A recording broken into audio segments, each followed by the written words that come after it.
Right is the ring of words when the right man rings them. Fair the fall of songs when the singer sings them. Still they are caroled and said, on wings they are carried. After the singer is dead, and the maker buried,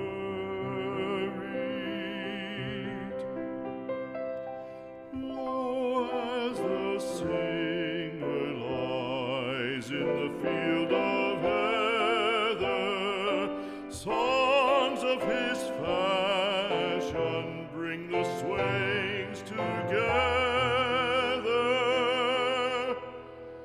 And when the west is red with the sunset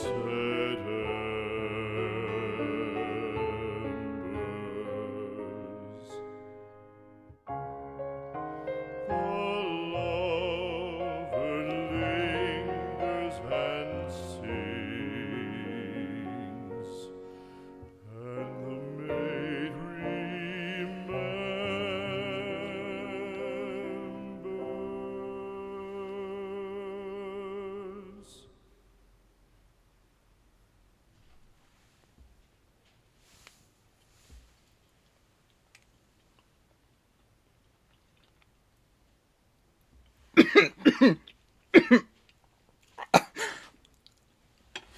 I come no more to make you laugh.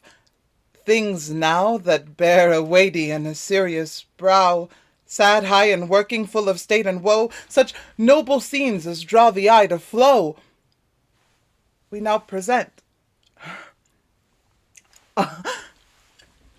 Those that can pity here may, if they think it well, let fall a tear.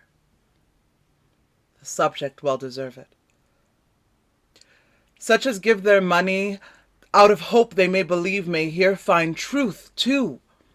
Those that come to see only a show or two, and so agree, the play may pass. If they be still and willing, I'll undertake may see away their shilling richly in a few short hours. Only, they that come to hear a merry body play, a noise of target, or to see a fellow in a long motley coat guarded with yellow, will be deceived. For gentle hearers, know, to rank our chosen truth with such a show as fool in fight is, besides forfeiting our own brains and the opinion that we bring to make that only true we now intend, will leave us never an understanding friend. Therefore, for goodness sake, and as you are known the first and happiest hearers of the town, be sad as we would make you.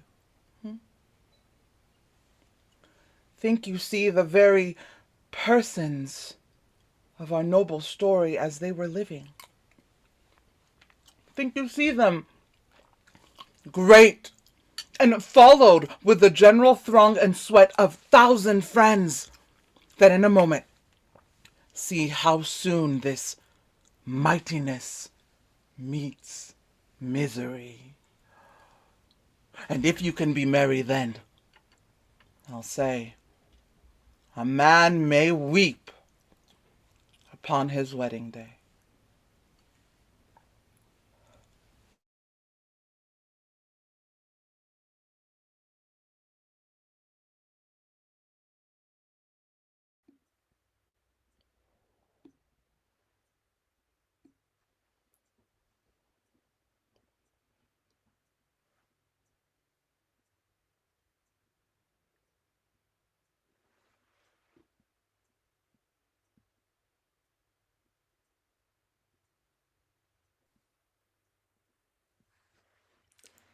Good morrow, and well met.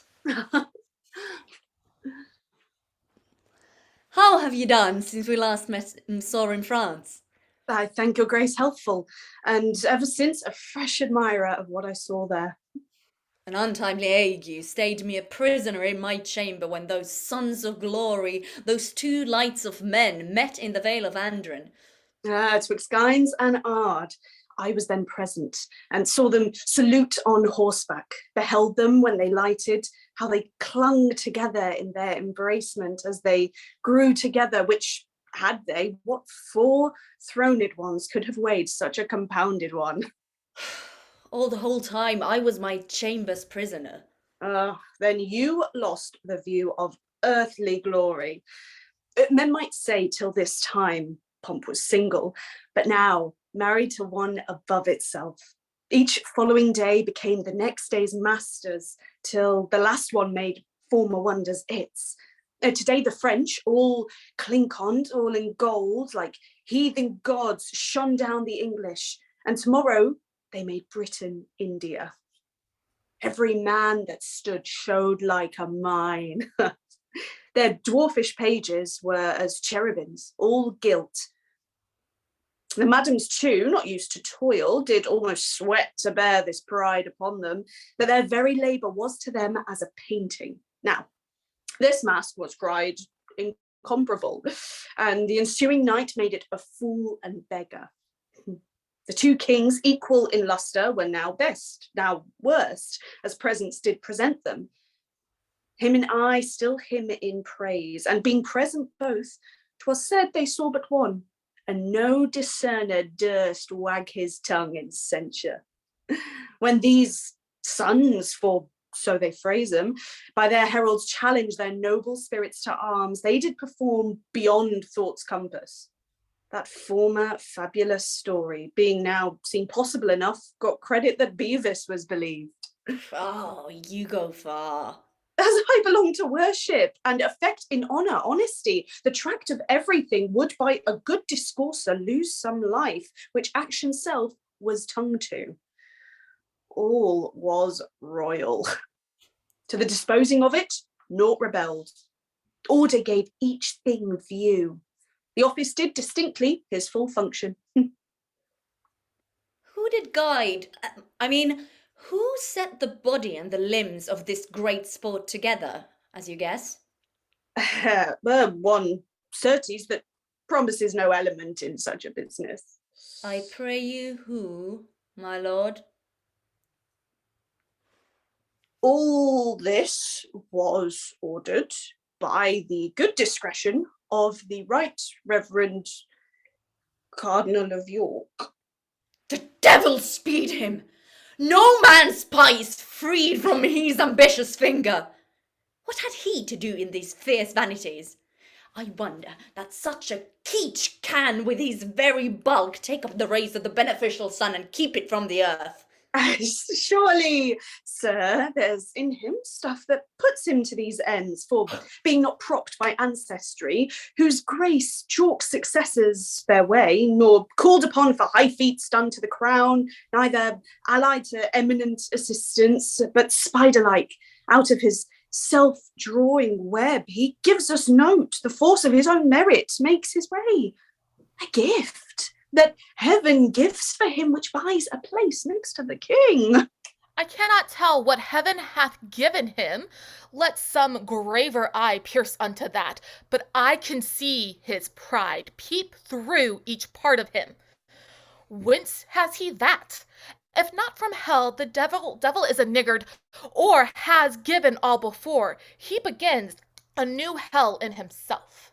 Why, the devil, upon this French going out, took he upon him, without the privity of the king, to appoint who should attend on him. He makes up the file of all the gentry, for the most part such to whom as great a charge as little honour he meant to lay upon. And his own letter, the honourable board of council out must fetch him in he papers. I do not know kinsmen of mine, 3 at the least, that have by this so sickened their estates that never they shall abound as formerly. Oh, many have broke their backs with laying manners on them for this great journey. What did this vanity but minister communication of a most poor issue? Grievingly, I think the peace between the French and us not values the cost that did conclude it. Every man, after the hideous storm that followed, was a thing inspired, and, not consulting, broke into a general prophecy, that this tempest, dashing the garment of this peace, aboded the sudden breach on't. Which is budded out. For France hath floored the league and hath attached our merchants' goods at Bordeaux. Is it therefore the ambassador is silenced? Marry, is it? A proper title of peace and purchase at a superfluous rate.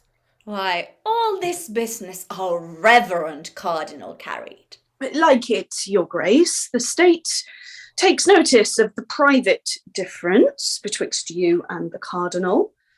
I advise you, and take it from a heart that wishes towards you honour and a plenteous safety, that you read the Cardinal's malice and his potency together. To consider further that what his high hatred would effect wants not a minister in his power.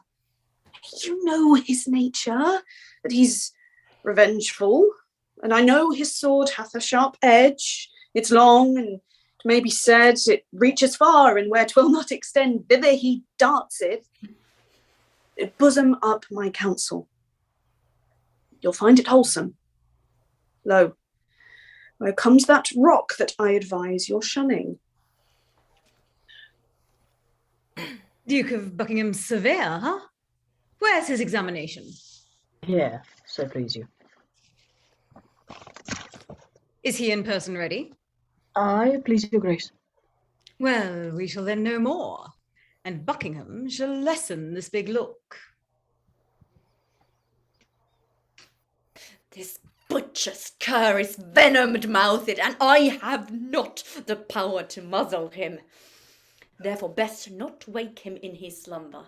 A beggar's book outwords a noble's blood. What? Are you chafed? Ask God for temperance. That's the appliance only which your disease requires. I read in his looks matter against me, and his eye reviled me as his abject object. At this instant he bores me with some trick. He's gone to the king. I'll follow and outstare him. Stay, my lord, and let your reason with your collar question what 'tis you go about. That to climb steep hills requires slow pace at first. Anger is like a full hot horse who, being allowed his way, self-mettle tires him. Not a man in England can advise me like you. Be to yourself as you would to your friend. I'll to the king, and from a mouth of honour quite cry down this Ipswich fellow's insolence, or proclaim this difference in no persons. Be advised. Heat not a furnace for your foe so hot that it do singe yourself. We may outrun by violent swiftness that which we run at, and lose by overrunning. Know ye not the fire that mounts the liquor till it run o'er in seeming to augment it wastes it? Be advised. I say again, there is no English soul more stronger to direct you than yourself, if with the sap of reason you would quench or but allay the fire of passion. Sir, I am thankful to you, and I'll go along by your prescription. But this chop-proud fellow, from the flow of gall I name not, but from sincere motions, by intelligence and proofs as clear as founts in July when we see each grain of gravel, I do know to be corrupt and treasonous. Say not treasonous. To the king I'll say it, and make my vouch as strong as shore of rock. Attend. This holy fox, or wolf, or both, for he's equal ravenous as he's subtle, and as prone to mischief as able to perform't. He's mind and place infecting one another, yea, reciprocally, only to show his pomp as well in France as here at home. Suggest the king our master to this last costly treaty, the interview that swallowed so much treasure, and like a glass did break in the rinsing. Faith, and so it did. Pray give me a favour, sir. This cunning cardinal the articles of the combination drew as himself pleased, and they were ratified, as he cried, thus let be, to as much end as give a crutch to the dead. But our Count Cardinal has done this, and 'tis well, for worthy Wolsey, who cannot err, he did it. Now this follows, which, as I take it, is a kind of puppy to the old damn treason. Charles the Emperor, under the pretence to see the Queen, his aunt, for 'twas indeed his colour, but he came to whisper Wolsey, here makes visitations. His fears were that the interview betwixt England and France might through their amity breed him some prejudice, for from his league peeped harms that menaced him. Privily deals with our cardinal, and as I trow, which I do well, for I am sure the emperor paid ere he promised, whereby his suit was granted ere it was asked. But when the way was made and paved with gold, the emperor thus desired that he would please to alter the king's cause and break the foresaid peace. Let the king know, as soon he shall by me, that thus the cardinal does buy and sell his honour as he pleases, and for his own advantage. I am sorry to hear this of him, and could wish he were something mistaken in it. No, not a syllable. I do pronounce him in that very shape he shall appear in Your truth. office, Sergeant, execute it. Sir, my lord, the Duke of Buckingham and Earl of Hereford, Stafford, and Northampton, I arrest thee of high treason in the name of our most sovereign king. Lo you, my lord Norfolk, the net has fallen upon me. I shall perish under device and practice. I'm sorry to see you taken from liberty. To look at the business as present, 'tis his highness's pleasure you shall to the Tower. It will help me nothing to plead mine innocence, for that dye is on me which makes my whitest part black.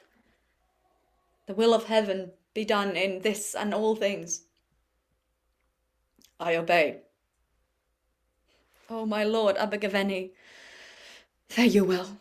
Nay, he must bear you company. The king is pleased you shall to the Tower, till you know how he determines further. As the Duke said, this will of heaven be done, and the king's pleasure by me obeyed. Here is a warrant form. The king to attach Lord Montacute and the bodies of the Duke's confessor, John de la Carre, one Gilbert Peck, his councillor. So. These are the limbs of the plot. No more, I hope. A monk of the Chartreux. Oh. Michael Hopkins? He. My surveyor is false. The o'er-great Cardinal hath showed him cold gold. My life is spanned already. I am the shadow of poor Buckingham, whose figure even this instant cloud puts on by darkening my clear sun. My lord Norfolk, farewell.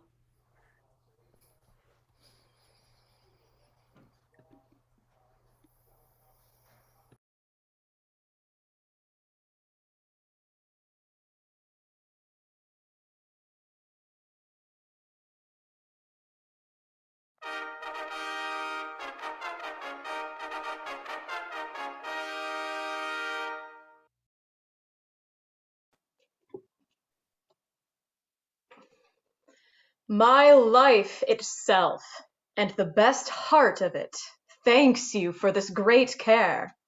I stood at the level of a full-charged confederacy, and give thanks to you that choked it. Let be called before us that gentleman of Buckingham's. In person I'll hear him his confessions justify, and point by point the treasons of his master he shall again relate. Room for the Queen! Room for the Queen! Room for the Queen! Nay, we must longer kneel. I am a suitor. Arise and take place by us. Half your suit never named to us. You have half our power. The other moiety ere you ask is given. Repeat your will and take it. Thank your majesty. That you would love yourself, and in that love, not unconsidered, leave your honour nor the dignity of your office, is the point of my petition. Lady mine, proceed. I am solicited not by a few, and those of true condition that your subjects are in great grievance. There have been commissions sent down among them, which have flawed the heart of all their loyalties, wherein, although my good lord Cardinal, they vent reproaches most bitterly on you as putter on of these exactations, yet the king, our master, whose honour heaven shield from soil, even he escapes not. Language unmannerly, yea, such which breaks the sides of loyalty and almost appears in loud rebellion. Not almost appears, it doth appear. For upon these taxations, the clothiers all, not able to maintain the many to them longing, have put off the spinsters, carders, fullers, weavers, who, unfit for other life, compelled by hunger and lack of other means, in desperate manner daring the event to the teeth, are all in uproar, and danger serves among them. Taxation! Wherein? And what taxation? My lord Cardinal, you that are blamed for it alike with us, know you of this taxation? Please you, sir, I know but of a single part in aught pertains to the state, and front but in that file where others tell steps with me.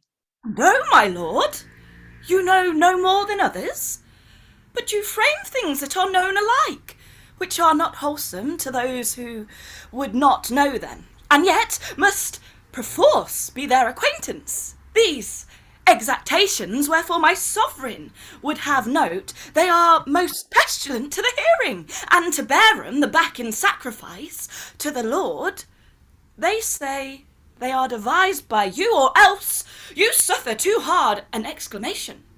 Still exaction, the nature of it? In what kind, let's know, is this exaction? I am much too venturous in tempting of your patience, but I am boldened under your promised pardon.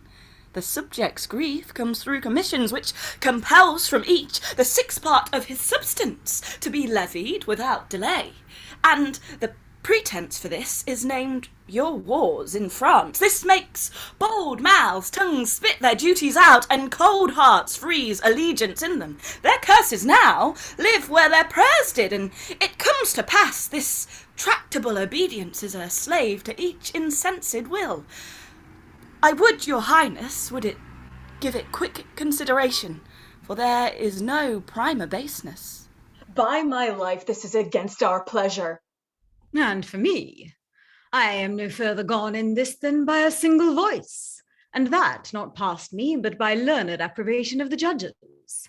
If I am traduced by ignorant tongues, which neither know my faculties nor person, yet will be the chronicles of my doing. Let me say, 'tis but the fate of place, and the rough break that virtue must go through. We must not stint our necessary actions in the fear to cope malicious censurers, which ever, as ravenous fishes, do a vessel follow that is new trimmed, but benefit no further than vainly longing. What we oft do best, by sick interpreters, once weak ones, is not ours or not allowed. What worst, as oft hitting a grosser quality, is cried up for our best act. If we shall stand still in fear our motion will be mocked or carped at, we should take root here where we sit, or sit state statues only. Things done well and with a care exempt themselves from fear. Things done without example in their issue are to be feared. Have you a precedent of this commission? I believe not any.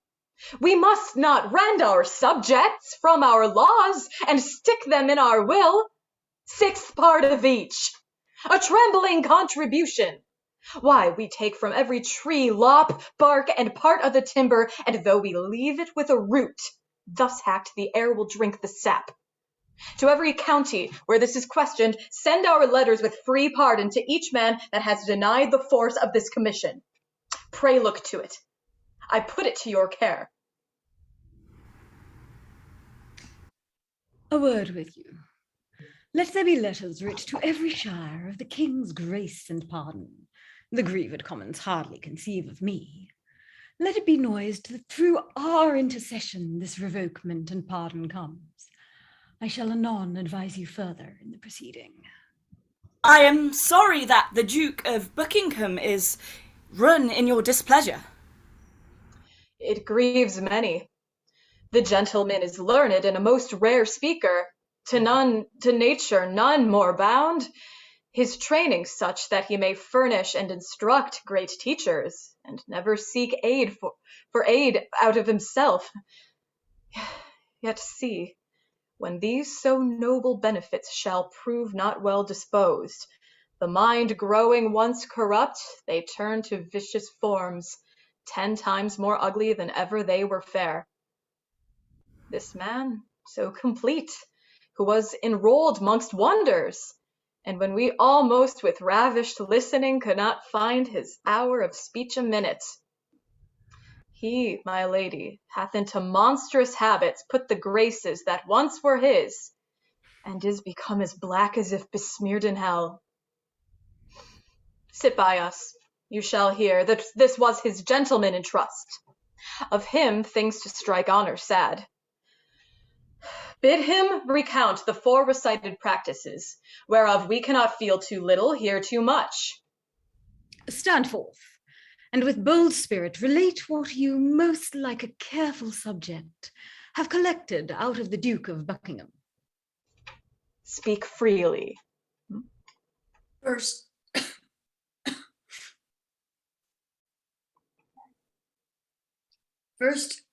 it was usual with him. Every day it would infect his speech, that if the king should without issue die, he'll carry it so to make the scepter his. These very words I've heard him utter to his own son-in-law, Lord Abergavenny, to whom by oath he menaced revenge upon the Cardinal. Please, your highness, note this dangerous conception in this point. Not friended by his wish to your high person, his will is most malignant, and it stretches beyond you to your friends. My learned Lord Cardinal, deliver all with charity. Be gone. How grounded he his title to the crown upon our fail? To this point hast thou heard him at any time speak aught? He was brought to this by a vain prophecy of Nicholas Henton. What was that Henton? Sir, a Chartreux friar, his confessor, who fed him every minute with words of sovereignty. How knowst thou this? Not long before your highness sped to France, the Duke, being at the Rose within the parish St. Lawrence Pulteney, did of me demand what was the speech among the Londoners concerning the French journey. I replied, men fear the French would prove perfidious to the king's danger. Presently, the Duke said, 'twas the fear indeed, and that he doubted 'twould prove the verity of certain words spoke by a holy monk. That oft, says he, hath sent to me, wishing me to permit John de la Carre, my chaplain, a choice hour to hear from him a matter of some moment, whom after under the confession seal, he solemnly had sworn that what he spoke, my chaplain to no creature living, but to me should utter. With demure confidence, this pausingly ensued. Neither the king nor his heirs, tell you the Duke, shall prosper. Bid him strive to gain the love of the commonalty. The Duke shall govern England. If I know you well, you are the Duke's surveyor and lost your office on the complaint of the tenants. Take good heed. You charge not in your spleen a noble person, and you spoil your nobler soul. I say, take heed, yes, heartily beseech you. Let him on. Go forward. On my soul, I speak but truth. I told my lord the Duke, by the devil's illusions this monk might be deceived, and that 'twas dangerous for him to ruminate on this so far until it forged him some design, which, being believed, it was much like to do. He answered, tush, it can do me no damage. Adding further, that if the king in his last sickness failed, the cardinal's and Sir Thomas Lovell's heads should have gone off. Ha! What, so rank? Oh, there's mischief in this man. Canst thou say further? I can, my liege. Proceed. Being at Greenwich after your highness had reproved the Duke about Sir William Bloomer. I remember of such a time. Being my sworn servant, the Duke retained him his. But on, what hence? If, quoth he, I for this had been committed, as to the Tower, I thought, I would have played the part my father meant to act upon the usurper Richard, who, being at Salisbury, made suit to come in his presence, which, if granted, as he made semblance of his duty, would have put his knife into him. A giant traitor! Now, madam, May his highness live in freedom, and this man out of prison? God mend all. There's something more would out of thee. What sayest? After the Duke his father with the knife, he stretched him, and with one hand on his dagger, the other spread on his breast, mounting his eyes, he did discharge a horrible oath, whose tenor was, were he evil used, he would outgo his father by as much as a performance does an irresolute purpose. There's his period to sheath his knife in us. He is attached. Call him to present trial. If he may find mercy in the law, 'tis his. If none, let him not seek it of us. By day and night, he's traitor to the height.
How now, what news, Sir Thomas Lovell? Faith, my lord, I hear of none but the new proclamation that's clapped upon the court gate. What's it for? The reformation of our travel gallants that fill the court with quarrels, talk, and tailors. I'm glad 'tis there now. I would pray all monsieurs to think an English courtier may be wise and never see a loo. They must either, for so run the conditions, leave those remnants of fool and feather that they got in France with all their honorable points of ignorance pertaining thereunto, as fires, fireworks, abusing better men than they can be out of a foreign wisdom, renouncing clean the faith they have in tennis and tall stockings, short blistered breeches, and those types of travel, and understand again, like honest men, or back to their old playfellows. There, I take it, they may cum privilegio we away the lag end of their lewdness and be laughed at. 'Tis time to give 'em physic. Their diseases are grown so catching. What a loss our ladies will have of these trim vanities! Ay, Mary, there will be woe indeed, lords. The sly whoresons have got a speeding trick to lay down ladies. A French song and a fiddle has no fellow. The devil fiddle 'em. I'm glad they are going, for sure there's no converting of 'em. Now, an honest country lord as I am, beaten a long time out of play, may bring his plain song and have an hour of hearing by Our Lady, held current music too. Well said, Lord Sands. Your colt's tooth is not cast yet? No, my lord, not shall not when I have a stump. Sir Thomas, whither you are going? To the cardinals, your lordship is invited too. Oh, 'tis true. This night he make a supper, and a great one. To many lords and ladies there will be the beauty of this kingdom, I assure you. That churchman bears a bounteous mind indeed, a hand as fruitful as the land that feeds us. His dews fall everywhere. No doubt he's noble, and he has had a black mouth that has said other of him. He may, my lord, has wherewithal. In him sparing would show a worse sin than ill doctrine. Men of his way should be most liberal. They're set here for examples. True they are so, but few now give so great ones. My barge stays. Your lordship shall along. Come on, good Sir Thomas. We will be late else, which I would not be. For I was spoke to with Sir Henry Guilford this night to be controllers. I am your lordships.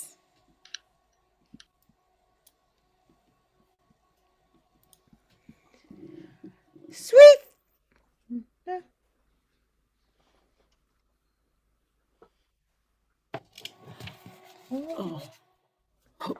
Sweet ladies, will you please sit? Sir Harry, place you that side, and I'll take charge of this. Oh, his grace is entering. Nay, you must not freeze. Two women placed together makes cold weather. My lord Sands, you are the one keep on waking. Pray sit between these ladies. By my faith, and thank your lordships. By your leave, sweet ladies. If I chance to talk a little wild, please forgive me. I had it from my father. Was he mad, sir? Oh, very mad, exceedingly mad, in love too. But he would bite none, just as I do now. He would kiss you 20 with a breath. Well said, my lord. So now you're fairly seated, gentlemen. The penance lies on you if these fair ladies pass away from frowning. For my little care, let me alone. You're welcome, my fair guests. That noble lady or gentleman that is not freely merry is not my friend. This to confirm my welcome, and to you all good health. Your grace is noble. Let me have such a bowl may hold my hands. Let me have such a bowl may hold my thanks, and save me so much talking. My lord Sands, I am beholding to you. Cheer your neighbours. Ladies, you are not merry.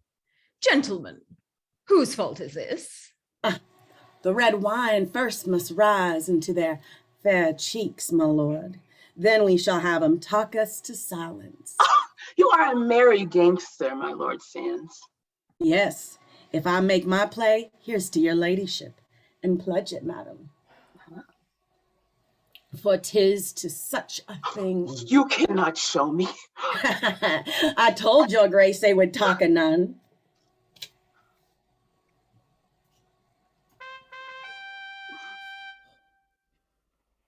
What's that?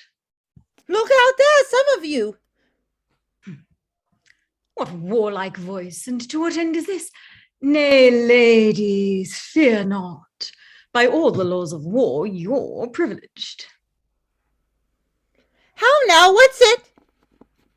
A noble troop of strangers, for so they seem. They've left their barge and landed, and hither make as great ambassadors from foreign princes. Good Lord Chamberlain, go give him welcome. You can speak the French tongue, and pray receive him nobly and conduct him into our presence, where this heaven of beauty shall shine at full upon him. Some attend him. You have now a broken banquet, but we'll mend it.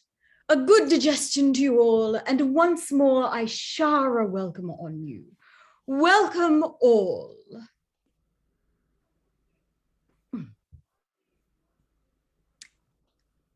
A noble company.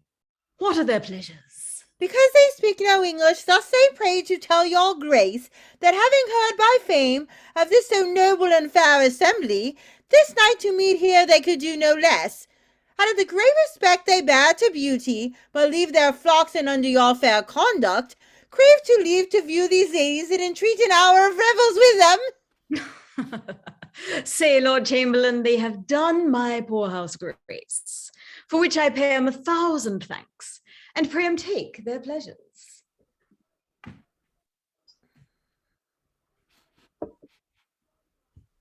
The fairest hand I ever touched.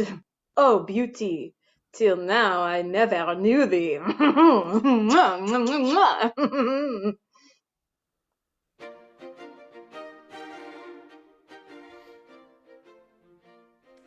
My lord.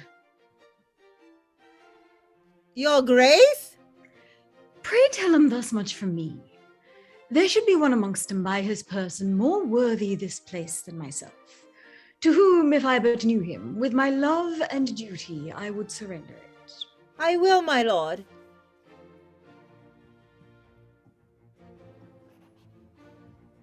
What say they? Such a one they all confess there is indeed which they would have your grace find out, and he will take it. Let me see then. By all your good leaves, gentlemen.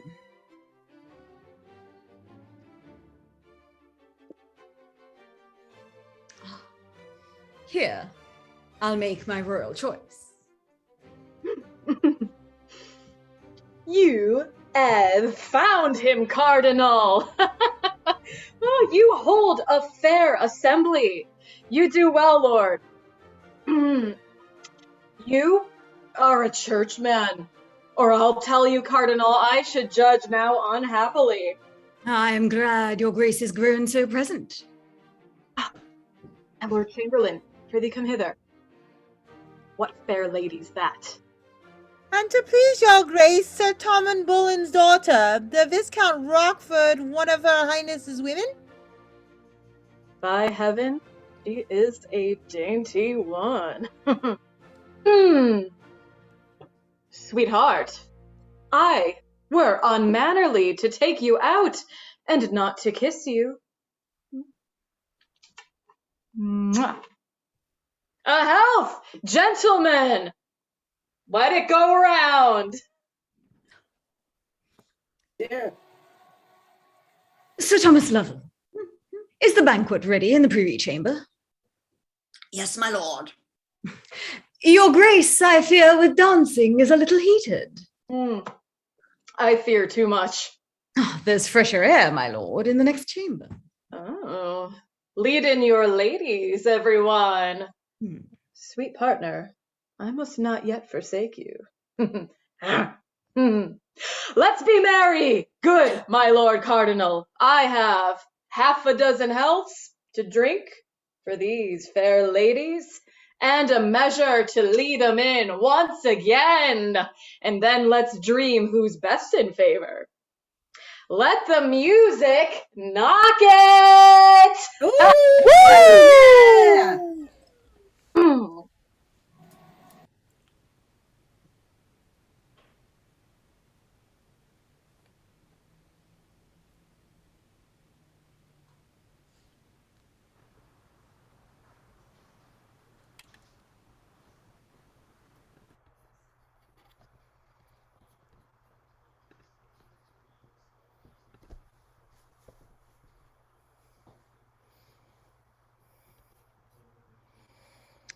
Whither away so fast? Oh, God save you! Even to the hall to hear what shall become of the great Duke of Buckingham? I'll save you that labor, sir. All's now done but the ceremony of bringing back the prisoner. Were you there? Yes, indeed was I. Pray speak. What has happened? You may guess quickly what? Is he found guilty? Yes, truly is he, and condemned upon it. I am sorry for it. So are a number more. But pray, how passed it? I'll tell you in a little. The great Duke came to the bar, where to his accusations he pleaded still not guilty, and alleged many sharp reasons to defeat the law. The king's attorney, on the contrary, urged on the examinations, proofs, confessions of divers witnesses, which the Duke desired to him brought viva voce to his face, at which appeared against him his surveyor, Sir Gilbert Peck, his chancellor, and John Carr, confessor to him, with that devil Monk Hopkins that made this mischief. That would be he that fed him with his prophecies? The same! All these accused him strongly, which he fain would have flung from him, and indeed he could not. And so his peers upon this evidence have found him guilty of high treason. Much he spoken learnedly for life, but all was either pitied in him or forgotten. I do not think he fears death. Sure After he all does this, not. how did he bear himself? When he was first brought again to the bar to hear his knell rung out, his judgment, he was stirred with such an agony. He sweat extremely, and something spoke in choler, ill, and hasty. But he fell to himself again, and sweetly and all the rest showed a most noble patience. Truly, he does not fear death. Sure he does not. He never was so womanish. The cause he may a little grieve at. Certainly, the Cardinal is the end of all of this. 'Tis likely, by all conjectures. First, Kildare's attainder, then Deputy of Ireland, who removed Earl Surrey, was sent thither, and in haste too, lest he should help his father. That trick of state was a deep envious one. At his return, no doubt he will requite it. This is noted. And generally, whoever the king favors, the Cardinal, instantly will find employment, and far enough from court too. All the commons hate him perniciously, and oh, my conscience wish him 10 fathom deep. This duke as much they love and dote on, call him bounteous Buckingham, the mayor of all courtesy. Stay there, sir, and see the noble ruined man you speak of. Let's stand close and behold him.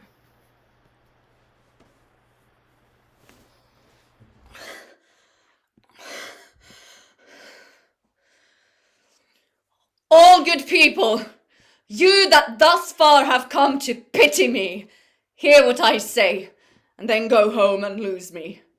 I have this day received a traitor's judgment, and by that name must die. Yet heaven bear witness, and if I have a conscience, let it sink me even as the axe falls, if I be not faithful. The law I bear no malice for my death. 'T'has done upon the premises but justice. But those that sought it I could wish more Christian. Be what they will, I heartily forgive 'em. Yet let them look they glory not in mischief, nor build their evils on the graves of great men, for then my guiltless blood must cry against them. For further life in this world I ne'er hope, nor will I sue, although the king have mercies more than I dare make faults. You few that loved me, and dare be bold to weep for Buckingham, his noble friends and fellows, whom to leave is only bitter to him, only dying. Go with me, like good angels, to my end, and as the long divorce of steel falls on me, make of your prayers one sweet sacrifice, and lift my soul to heaven. Lead on, a God's name. I do beseech your grace, for charity, if ever any malice in your heart were hid against me now to forgive me frankly.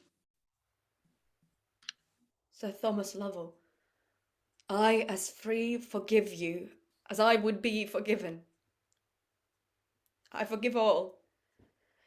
There cannot be those numberless offences against me that I cannot take peace with. No black envy shall make my grave. Commend me to his grace.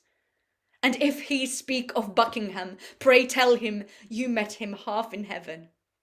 My vows and prayers yet are the king's, and till my soul forsake, shall cry for blessings on him.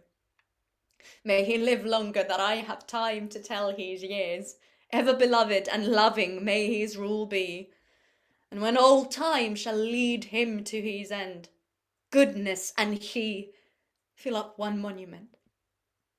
To the waterside I must conduct your grace.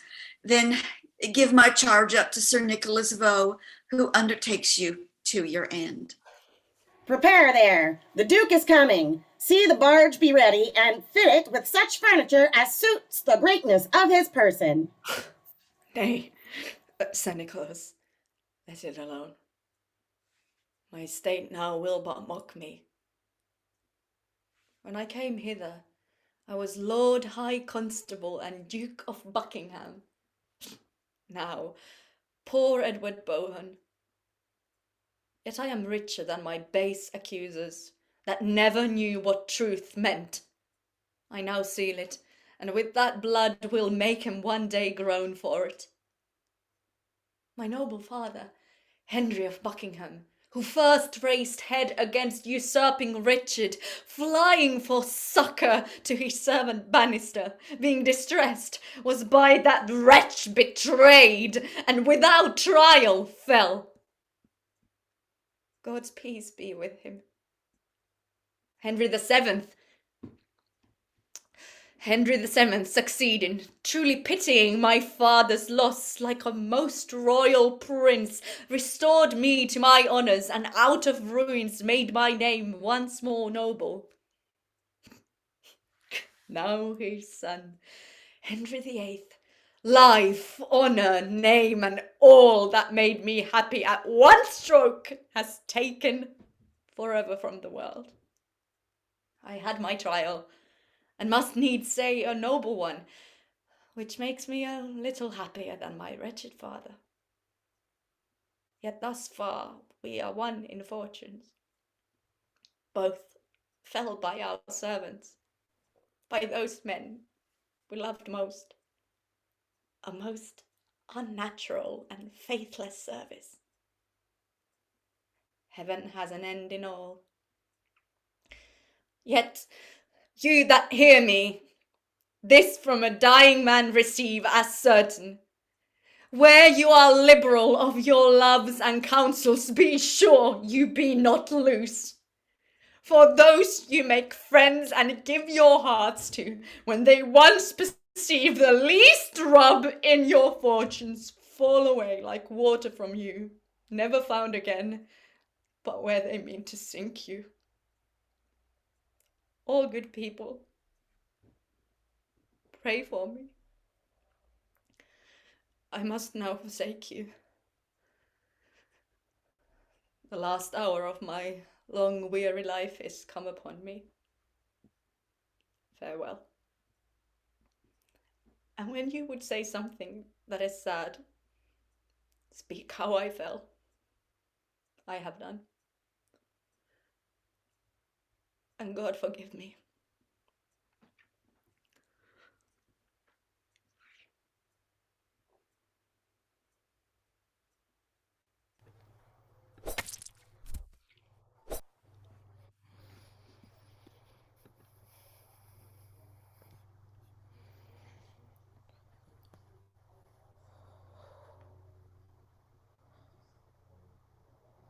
Oh,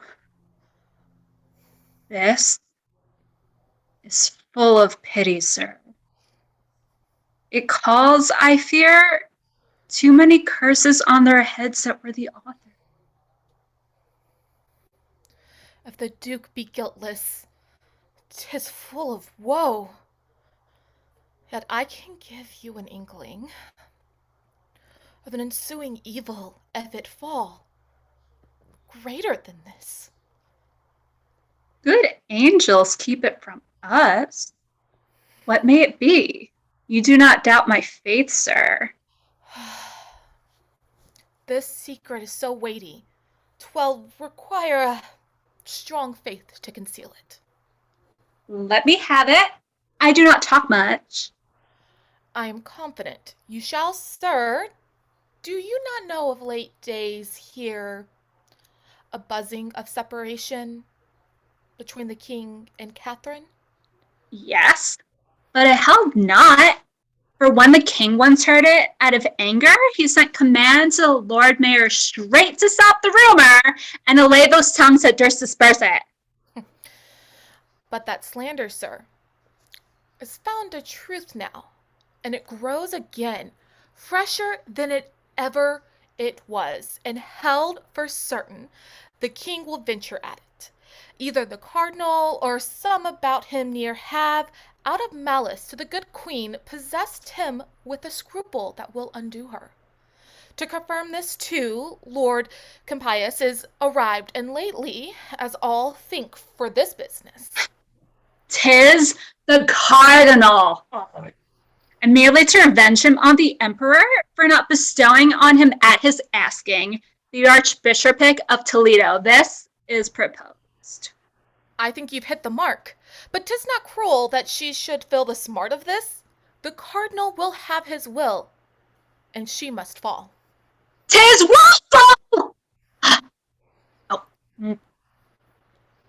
We are too open here to argue this. Let's think in private more.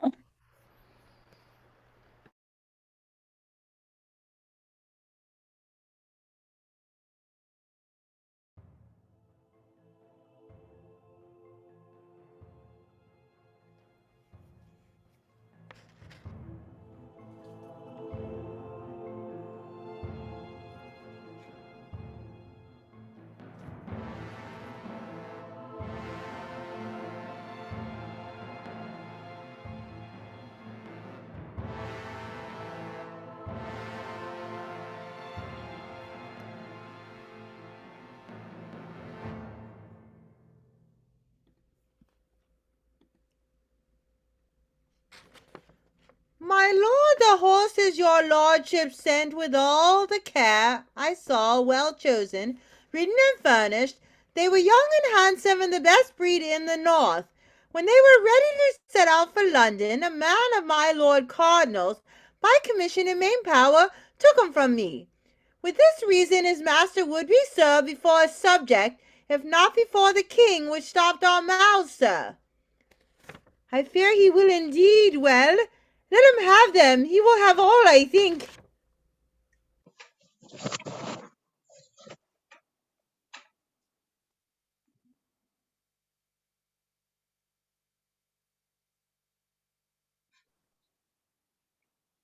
How sad he looks.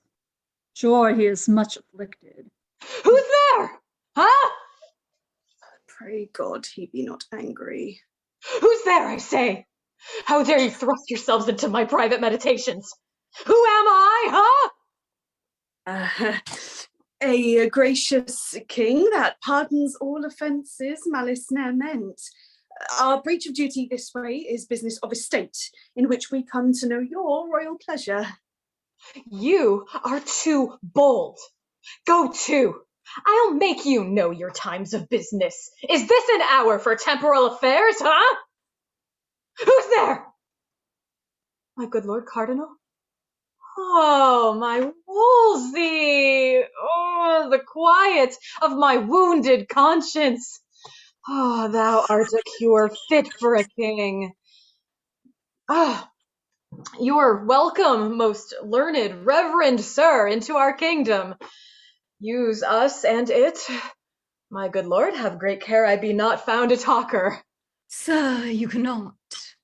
I would your grace would give us but an hour of private conference. We are busy! Go! This priest has no pride in him. Not to speak of. I would not be so sick for though his place, but this cannot continue. I'll venture one, have at him. I another.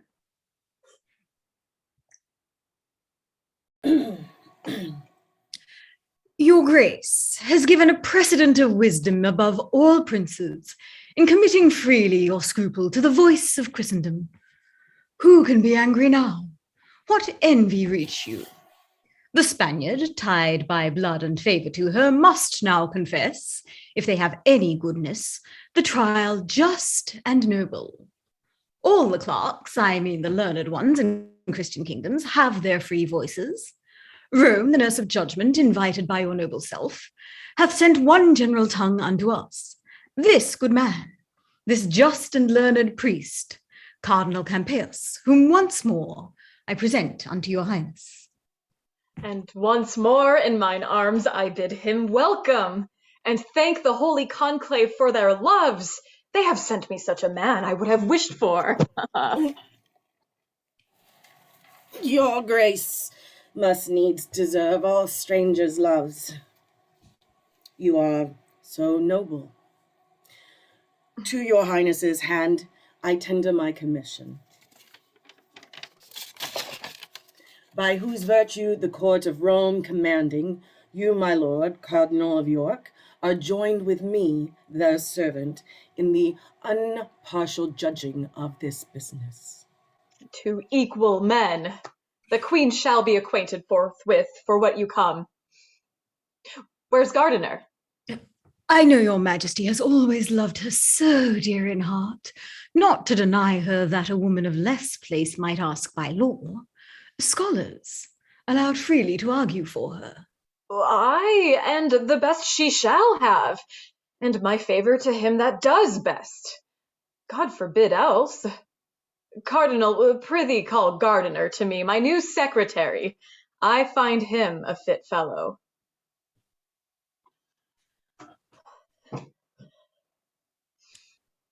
Give me your hand. Much joy and favour to you. You are the king's now. But to be commanded forever by your grace, whose hand has raised me. Come hither, Gardiner. My lord of York, was not one Dr. Pace in this man's place before him? Yes, he was. Was he not held a learned man? Yes, surely. Believe me, there's an ill opinion spread then, even of yourself, Lord Cardinal. How, of me? They will not stick to say you envied him, and fearing he would rise, he was so virtuous, kept him a foreign man still, which so grieved him that he ran mad and died. Heaven's peace be with him. That's Christian care enough.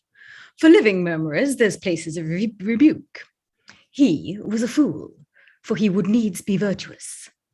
That good fellow, if I command him, follows my appointment. I will have none so near else. Learn this, brother. We live not to be griped by meaner persons.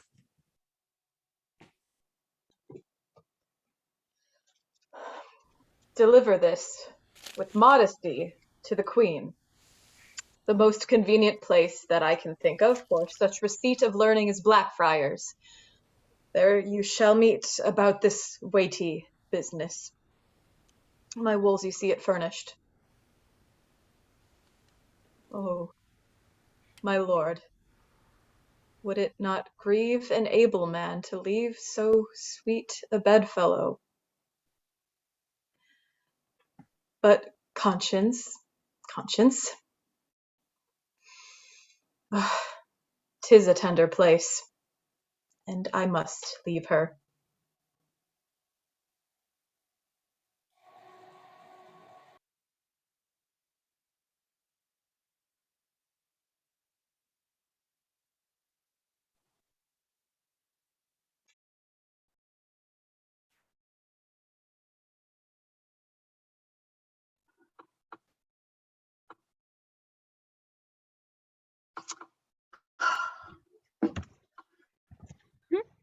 Not for that neither. Here is the pain that pinches. His Highness having lived so long with her, and she so good a lady that no tongue could ever pronounce dishonor of her. By my life, she's never known harm's doing. Oh, now after so many courses of the sun enthralled, still growing in majesty and pomp, the which to leave 1,000-fold more bitter than 'tis sweet at first acquired, at this process, to give her the avaunt is a pity to move a monster. Hearts of most hard temper melt and lament for her. Oh, God's will. Much better she ne'er had known pomp than to be temporal. Yet, if that quarrel fortune do divorce it from a bearer, 'tis sufferance paying as soul and body severing. Alas, poor lady, she's a stranger now again. So much more must pity drop upon her. Verily, I swear, 'tis better to be born low-born and range a humble living than in content than be perked up with glistering grief and wear a golden sorrow. Our content is our best having. By my troth and maidenhead, I will not be queen. Beshrew me, I would, and venture maidenhead for it, and so would you, for all this spice of your hypocrisy.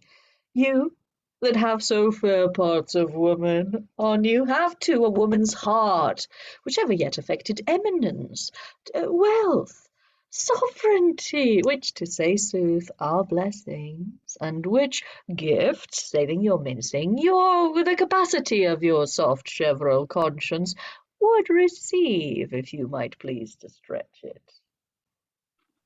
Nay. Yes, troth and troth, you would not be a queen. No, not for all the riches under heaven. 'Tis strange. A threepence bound would hire me, old as I am, to queen it. But I pray you, what think you of a duchess? Have you limbs to bear that load of title? No, in truth. Then you are weakly made. Pluck off a little. I would not be a young count in your way, for more than blushing comes to. Your back cannot vouchsafe this burden. 'Tis too weak ever to get a boy. How you do talk! I swear again, I would not be queen for all the world.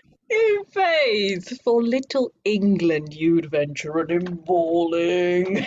I myself would for Carnarvonshire, although there longed no more to the crown but that. Lo, who comes here? Good morrow, ladies. What's it worth to know the secret of your confidence? My good lord, not your demand. It values not your asking. Our mistress sorrow we were pitying. It was a gentle business and becoming the action of good women. There is hope all will be well. Now, I pray God, and amen. You bear a gentle mind and heavenly blessings, fellow such creatures, that you may, my fair lady, perceive I speak sincerely in high notes, taken of your many virtues. The King's Majesty commands his good opinion of you to you, and does purpose honour you no less flowing than the Marchioness of Pembroke, to which title £1,000 a year support annual out of his grace he adds. Well, I do not know what kind of my obedience I should tender. More than my all is nothing, nor my prayers are not words duly hallowed, nor my wishes more worthy than empty vanities. Yet prayers and wishes are all I can return. Beseech your lordship, vouchsafe to speak my thanks and my obedience, as from a blushing handmaid to his highness, whose health and royalty I pray for. Lady, I shall not fail to approve the fair conceit the king hath of you. I've pursued her well, beauty and honour in her are so mingled that they have caught the king, and who knows yet, but from this lady may proceed a gem. To lighten all this isle, I'll to the king and say I spoke with you. My honoured lord. Why, this it is.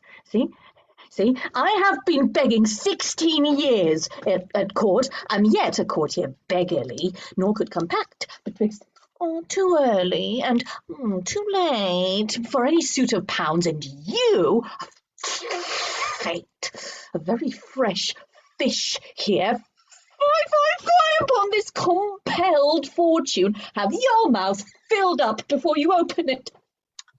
This is strange to me. How tastes it? Is it bitter? 40 pence now. There was a lady once, 'tis an old story, that would not be a queen, that would she not, for all the mud in Egypt. Have you heard it? Come, you are pleasant. When you're seen, I could all mount the lark. The Marchioness of Pembroke! £1,000 a year for pure respect. No other obligation. By my life, that promises more thousands. Honour's train is longer than his foreskirt. By this time, I know, your back will bear a duchess. Say, are you not stronger than you were before? Good lady, make yourself mirth with your particular fancy and leave me out on it. Would I have no being if this salute my blood a jolt? It faints me to think what follows.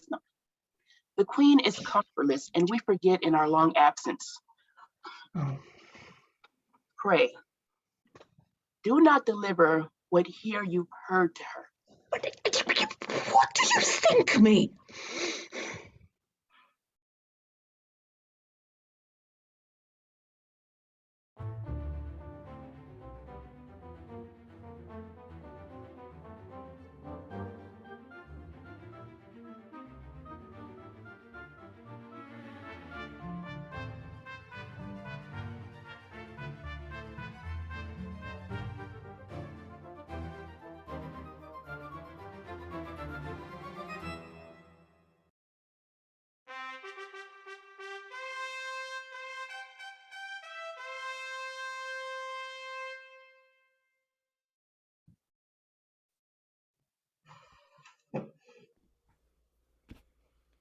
Whilst our commission from Rome is read, let silence be commanded. What's the need? It hath already publicly been read, and on all sides the authority allowed. You may then spare that time. Be it so. Proceed. Say, Henry, King of England, come into the court. Henry, King of England, come into the court. Here. Say, Katherine, Queen of England, come into the court. Katherine, Queen of England, come into the court. Sir! I desire you do me right and justice, and to bestow your pity on me, for I am a most poor woman and a stranger born out of these dominions, having here no judge, indifferent, nor no more assurance of equal friendship and proceeding. Alas, sir, in what have I offended you? What cause hath my behaviour given to your displeasure that thus you should proceed to put me off and take you your good grace from me? Heaven witness, I have been to you a true and humble wife, at all times to your will conformable, ever in fear to kindle your dislike, yea, subject to your countenance, glad or sorry, as I saw it inclined. When was the hour I ever contradicted your desire, or made it not mine too? Or which of your friends have I not strove to love, although I knew he were mine enemy? What friend of mine that had to him derived your anger did I continue in my liking? Nay, gave notice he was from thence discharged. Sir, call to mind that I have been your wife in this obedience upwards of 20 years, and have been blessed with many children by you. If, in the course and process of this time, you can report and prove it too, against mine honour aught, my bond to wedlock, or my love and duty against your sacred person, in God's name, turn me away, and let the foulest contempt shut door upon me, and so give me up to the sharpest kind of justice. Please you, sir, the king your father was reputed for a prince most prudent, of an excellent and unmatched wit and judgment. Ferdinand, my father, king of Spain, was reckoned one of the wisest princes that there have reigned by many a year before. It is not to be questioned that they had gathered a wise council to them of every realm that did debate the business, who deemed our marriage lawful. Wherefore I humbly beseech you, sir, to spare me, till I may be by my friends in Spain advised, whose counsel I will implore, if not in the name of God, your pleasure be fulfilled. You have here, lady, and of your choice, these reverend fathers, men of singular integrity and learning, yea, the elect of the land, who are assembled to plead your cause. It shall be therefore bootless that longer you desire the court, as well as for your own quiet, as to rectify what is unsettled in the king. His grace hath spoken well and justly. Therefore, madam, it's fit this royal session do proceed, and that without delay their arguments be now produced and heard. Lord Cardinal, to you I speak. Your pleasure, madam. Sir, I am about to weep, but thinking that we, our queen, or long have dreamed so certain, the daughter of a king, my drops of tears I'll turn to sparks of fire. Be patient yet. I will. When you are humble, nay, before, or God will punish me. I do believe, induced by potent circumstances, that you are mine enemy, and make my challenge. You shall not be my judge, for it is you have broken this coal betwixt my lord and me, which gods do quench. Therefore, I say again, I utterly abhor you. Yea, from my soul refuse you for my judge, whom yet once more I hold my most malicious foe, and think not at all a friend of truth. I do profess you speak not like yourself, who ever yet have stood to charity, and displayed the aspects of a disposition gentle, and of wisdom o'ertopping woman's power. Madam, you do me wrong. I have no spleen against you, nor injustice for you or any. How far I have proceeded, or how far further shall, is warranted by a commission from the consistory, yea, the whole consistory of Rome. You charge me that I have blown this coal. I do deny it. The king is present. If it be known to him that I gainsay my deed, how may he wound and worthily my falsehood? Yea, as much as you have done my truth. If he know that I am free of your report, he knows I am not of your wrong. Therefore in him it lies to cure me, and the cure is to remove these thoughts from you, the which therefore his highness shall speak in.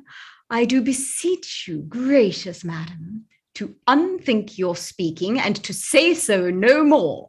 My lord, I am a simple woman, much too weak to oppose your cunning. Your meek and humble man, you sign your place and calling in full seeming with meekness and humility. But your heart is crammed with arrogancy, spleen, and pride. Had by fortune and his highness's favours gone slightly over little steps, and now are mounted where powers are your retainers, and your words, domestic steeds, serve your will is to please yourself, pronounce their office.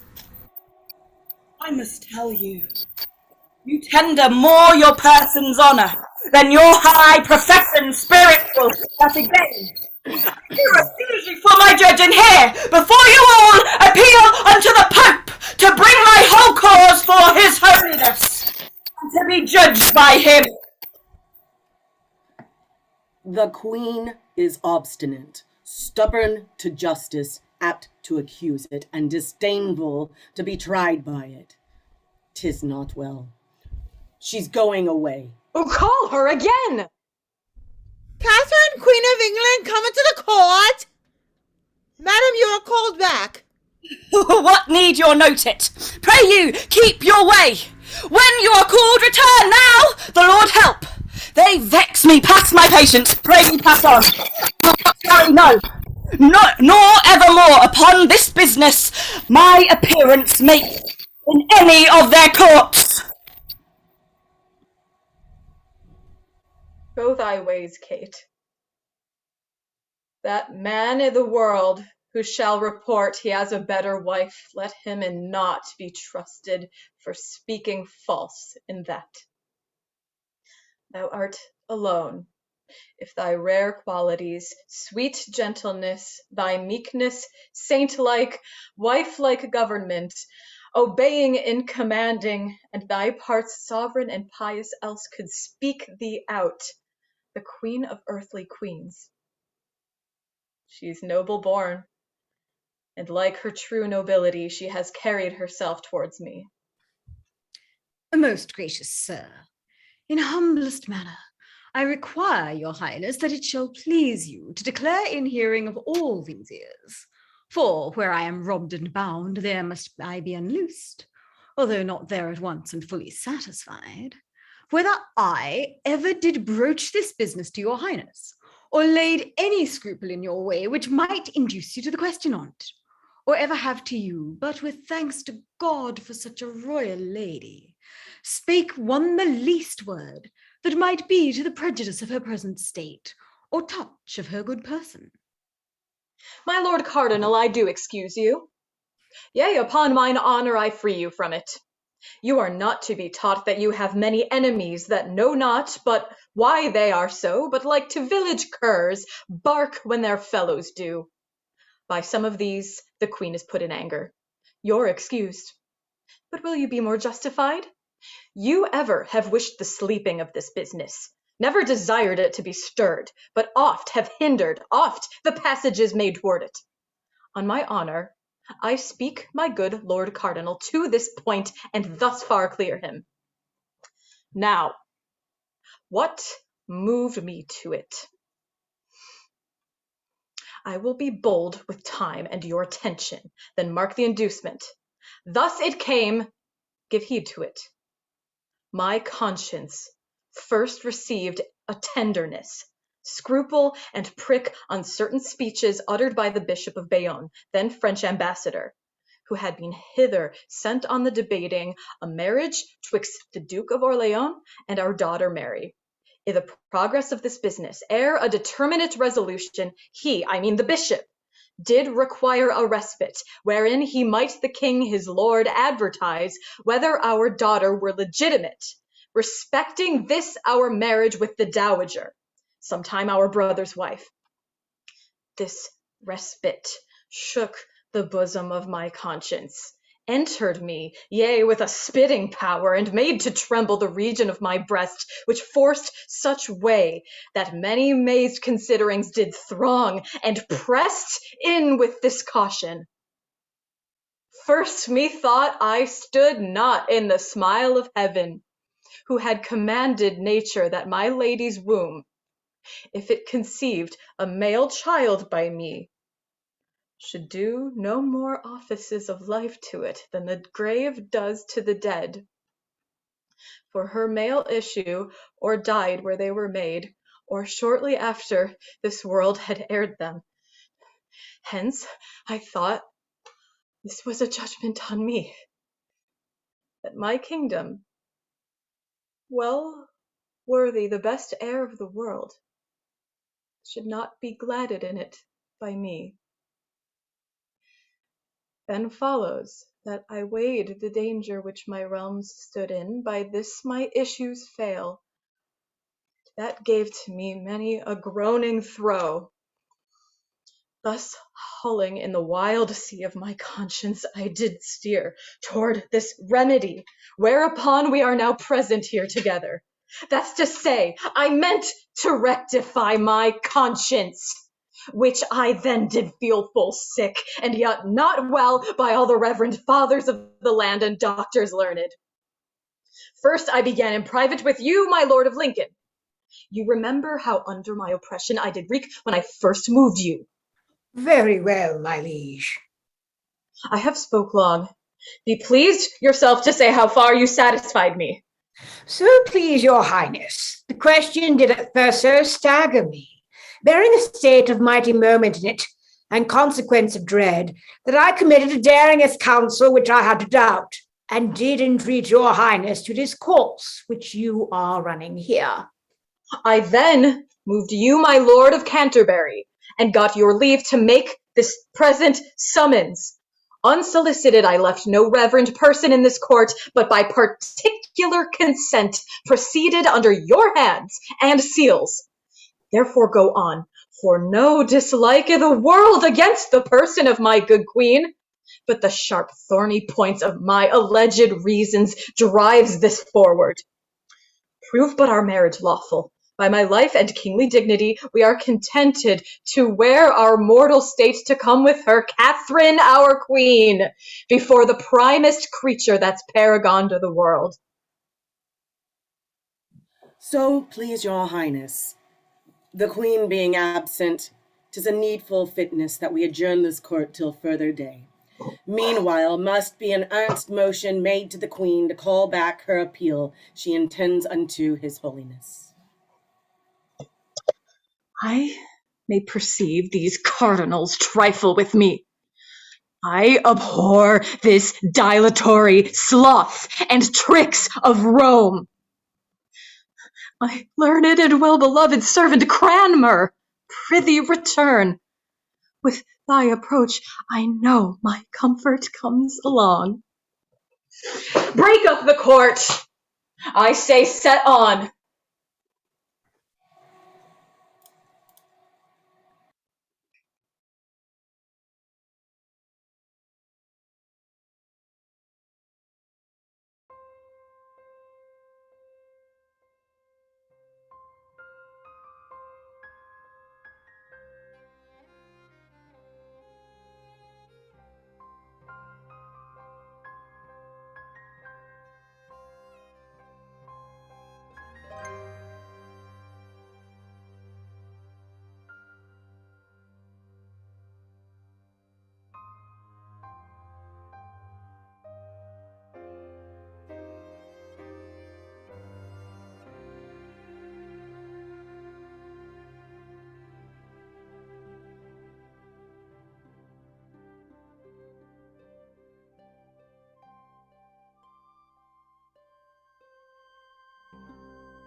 Take thy lute, wench. My soul grows sad with troubles. Sing and disperse them, if thou canst leave working.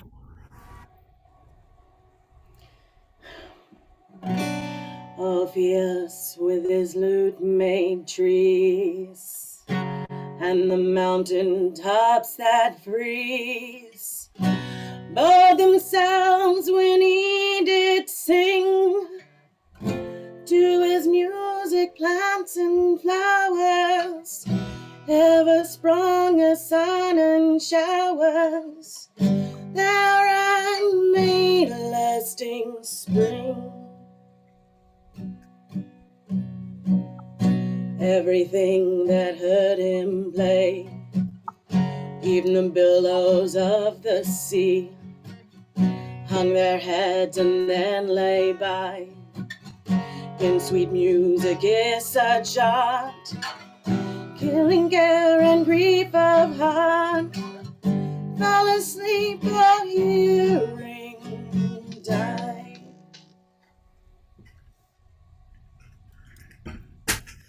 Peace to your highness. Your graces, find me here, part a housewife. I would be all against the worst may happen. What are your pleasures with me, reverend lords? May it please you, madam, to withdraw into your private chamber. We shall give you the full cause of our coming. Speak it here. There's nothing I have done yet, or my conscience deserves a corner. Would all other women could speak this with a freer soul as I do? My lords, I care not so much I am happy above a number if my actions were tried by every tongue, every eye saw 'em, envy and base opinion set against 'em. I know my life so even, if your business seek me out, and that way I am a wife in. Out with it boldly. Truth loves open dealing. Tanta est erga tementis integritas, regina serenissima. What? No Latin! I am not such a truant since my coming, as not to know the language I have lived in. A strange tongue makes my cause more strange, suspicious. Pray, speak in English. Here are some will thank you, if you speak truth, for their poor mistress's sake. Believe me, she has had much wrong, Lord Cardinal. The willingest sin I ever yet committed may be absolved in English. Noble lady, I am sorry my integrity should breed, and service to his majesty and you, so deep suspicion where all faith was meant. We come not by the way of accusation to taint that honour every good tongue blesses, nor to betray you in any way to sorrow. You have too much, good lady, but to know how you stand minded in the weighty difference between the king and you, and to deliver, like free and honest men, our just opinions and comforts to your cause. Most honoured madam, my lord of York, out of his noble nature, zeal, and obedience, he still bore your grace, forgetting like a good man your late censure, both of his truth and him, which was too far, offers, as I do, in a sign of peace, his services and counsel. To betray me. My lords, I thank you both for your good wills. You speak like honest men. Pray, God, you prove so, but how to make you suddenly an answer in such a point of weight, so near mine honour, more near my life, I fear, with my weak wit, and to such men of gravity and learning, in truth, I know not. I was set at work among my maids, full little, God knows, looking either for such men or such business, for her sake that I have been. For I feel the last fit of greatness. Good your graces, let me have time and counsel for my cause. Alas, I am a woman, friendless, hopeless. Madam, you wrong the king's love with these fears. Your hopes and friends are infinite. In England, but little for my profit. Can you think, lords, that any Englishman dare give me counsel, or be a known friend against his highness's pleasure, though he be grown so desperate to be honest, and live a subject? Nay, forsooth, my friends, they that must weigh out my afflictions, they that my trust must grow to, live not here. They are, as all my other comforts, far from hence in mine own country, lords. I would your grace would leave your griefs and take my counsel. Oh, sir. Put your main cause into the king's protection. He's loving and most gracious. 'Twill be much both for your honour better and your cause. For if the trial of the law o'ertake you, you'll part away disgraced. He tells you rightly. You tell me what you wish for both. My ruin. Is this your Christian counsel? Out upon you! Heaven is above all yet! There sits a judge that no king can corrupt! Your rage mistakes us. The more shame for you! Holy men, I thought you. Upon my soul, too reverend cardinal virtues, but cardinal sins and holy hearts, I fear you. Mend 'em for shame, my lords. Is this your comfort? The cordial that you bring, a wretched lady, a woman lost among you, laughed at, scorned. I will not wish you half my miseries. I have more charity. But say I warned you. Take heed, for heaven's sake, take heed, lest at once the burden of my sorrows fall upon you. Madam, this is a mere distraction. You turn the good we offer into envy. You turn me into nothing! Woe upon you! you have me? If you had any justice, any pity, if you be anything but churchman's habits, put my sick cause into his hands that hates me. Alas, has banished me his bed already, his love too long ago. I am old, my lords, and all the fellowship I hold now with him is only my obedience. What can happen to me above this wretchedness? All your studies make me a curse. Your fears are worse. Have I lived this long? Let me speak myself, since virtue finds no friends. A wife, a true one, a woman, I dare say, without vainglory, yet never branded with suspicion. Have I, with all my full affections, still met the king, loved him next heaven, obeyed him, being out of fondness superstitious to him, almost forgot my prayers to content him? And am I thus rewarded? 'Tis not well, lords. Bring me a constant woman to her husband, one that ne'er dreamed of your joy beyond his pleasure.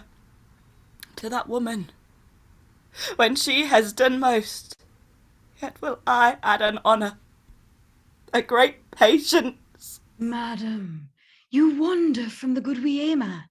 My lord, I dare not make myself so guilty to give up willingly that noble title your master wed me to. Nothing but death shall e'er divorce my dignities. Pray, hear me. Oh, would I had never told this English earth, or felt the flatteries that grow upon it. You have angels' faces, but heaven knows your hearts. What will become of me now? Wretched lady, am I the most unhappy woman living? Alas, poor wretches, where are your fortunes now? Shipwrecked upon a kingdom where no pity, no friends, no hope, no kindred weep for me. Almost no grave allowed me like the lily that was once my mistress in field and flourished. I'll hang my head and perish. If your grace could but be brought to know our ends are honest, you'd feel more comfort. Why should we, good lady, upon what cause wrong you? Alas, our places, the way of our profession is against it. We are to cure such sorrows, not to sow them. For goodness sake, consider what you do, how you may hurt yourself. I utterly grow from the king's acquaintance by this carriage. The hearts of princes kiss obedience, so much they love it. But to stubborn spirits they swell and grow as terrible as storms. I know you have a gentle, noble temper, a soul as even as a calm. Pray think us those we profess, peacemakers, friends, and servants. Madam, you'll find it so. You wrong your virtues with these weak women's fears. A noble spirit as yours was put into you, ever cast such doubt as false coin from it. The king loves you. Beware you lose it not. For us, if you please to trust us in your business, we are ready to use our utmost studies in your service. Do what you will, my lords, and pray forgive me if I have used myself unmannerly. You know I am a woman, lacking wit, to make a seemingly answer to such persons. Pray, do my service to his majesty. He has my heart, and yet shall have my prayers, while I shall have my life. Come, reverend fathers, bestow your counsels on me. She now begs that little thought, when she set footing here, she should have thought her dignity so dear.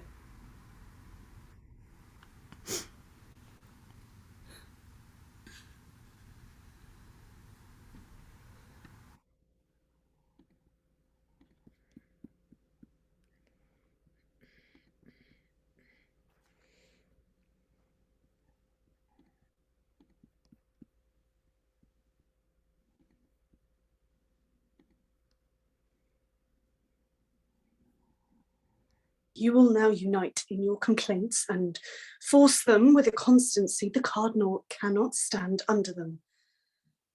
If you omit the offer of this time, I cannot promise but that you shall sustain more new disgraces with these you bear already. I am joyful to meet the least occasion that may give me remembrance of my father-in-law, the Duke, to be revenged on him. Which of the peers had uncondemned gone by him, or at least strangely neglected? When did he regard the stamp of nobleness in any person out of himself? My lord, you speak our pleasures. What he deserves of you and me I know. What can we do him, though now the time gives way to us, I much fear. If you cannot bar his access to the king, never attempt anything on him, for he hath a witchcraft over the king and tongue. Oh, fear him not. His spell in that is out. The king hath found matter against him that forever mars the honey of his language. No, he's settled not to come off in his displeasure. Oh, sir, I should be glad to hear such news at this once every hour. Oh, believe it, this is true. In the divorce, his contrary proceedings are all unfolded, wherein he appears as I would wish mine enemy. Oh, how came his practices to light? Most strangely. Oh, how? The cardinal's letters to the Pope miscarried and came to the eye of the king, wherein was read how that the cardinal did entreat his holiness to stay the judgment of the divorce. For if it did take place, I do, quoth he, perceived my king as tangled in affection to a creature of the queen's, Lady Anne Boleyn. Has the king this? Believe it. Will this work? The king in this perceives him on how he coasts and hedges his own way, but in this point all his tricks founder, and he brings his physic. After his patient's death, the king already hath married the fair lady. Would he had. May you be happy in your wish, my lord, for I profess you have it. Oh, now all my joy trace the conjunction. My amend to it. All men's. His order given for her coronation. Marry, this is yet but young, and may be left to some ears unrecounted. But, my lords, she's a gallant creature, and complete in mind and feature. I persuade me from her will fall some blessing to this land, which shall in it be memorized. But will the king digest this letter of the cardinal's? The Lord forbid. Marry our men. No. There be more wasp that buzz about his nose will make this sting the sooner. Cardinal Campeius is stolen away to Rome, hath taken no leave, has left the cause of the king unhandled, and is posted as the agent of our cardinal to second all his plot. I do assure you the king cried ha at this. Now God incensed him and let him cry ha louder. But my lord, when returns Cranmer? He has returned in his opinions, which have satisfied the king for his divorce, together with all famous colleges almost in Christendom. Shortly, I believe, his second marriage shall be published, and her coronation. Katherine no more shall be called queen, but Princess Dowager and widow to Prince Arthur. This same Cranmer's a worthy fellow, and hath ta'en much pain in the king's business. He has, and we shall see him for it's an archbishop. So I hear. 'Tis so. The cardinal! Observe, he's moody. The packet, Cromwell. Gave it you the king? His own hand in his bedchamber. Looked he the inside of the paper? Presently he did unseal them, and the first he viewed, he did it with a serious mind. A heed was in his countenance. You he bade attend him here this morning. Is he ready to come abroad? I think by this he is. Leave me a while. It shall be to the Duchess of Alençon, the French king's sister. He shall marry her. Anne Boleyn? No, I'll know Anne Boleyn's for him. There's more in it than their visage. Boleyn? No, Will, no Boleyns. Speedily I wish to hear from Rome. The Marchioness of Pembroke. He's discontented. Maybe he hears the king does what his anger to him. Sharp enough, Lord, for thy justice. The late queen's gentlewoman, a knight's daughter, to be her mistress, the queen's queen. Ha! This candle burns not clear. 'Tis I must snuff it, then out it goes. What though I know her virtuous and well-deserving? Yet I know her for a spleeny Lutheran, and not wholesome to our cause that she should lie in the bosom of our hard-ruled king. Again there is sprung up an heretic, an arch one, Cranmer. One hath crawled into the favour of the king and is his oracle.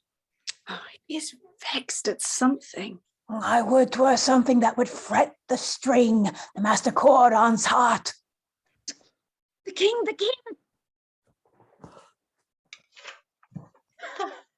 What piles of wealth hath he accumulated to his own portion? And what expense by the hour seems to flow from him? How in the name of thrift does he rake this together? Now, my lords, saw you the Cardinal? My lord, we have stood here observing him. Some strange commotion is in his brain. He bites his lip and stops on a sudden, looks upon the ground, then lays his finger upon his temple, straight springs out into fast gait, then stops again, strikes his breast hard, and anon he casts his eye against the moon. In most strange postures have we seen him set himself. It may well be there is a mutiny in his mind. This morning, papers of state he sent me to peruse as I required, and what I found? There, on my conscience, put unwittingly, forsooth, an inventory, thus importing the several parcels of his plate, his treasure, rich stuffs and ornaments of his household, which I find at such proud rate that it outspeaks possession of a subject. Well, it's heaven's will. Some spirit put this paper in the packet to bless your eye withal. If we did think his contemplation were above the earth and fixed on spiritual object, he should still dwell in his musings, but I am afraid his thinkings are below the moon, not worth his serious considering.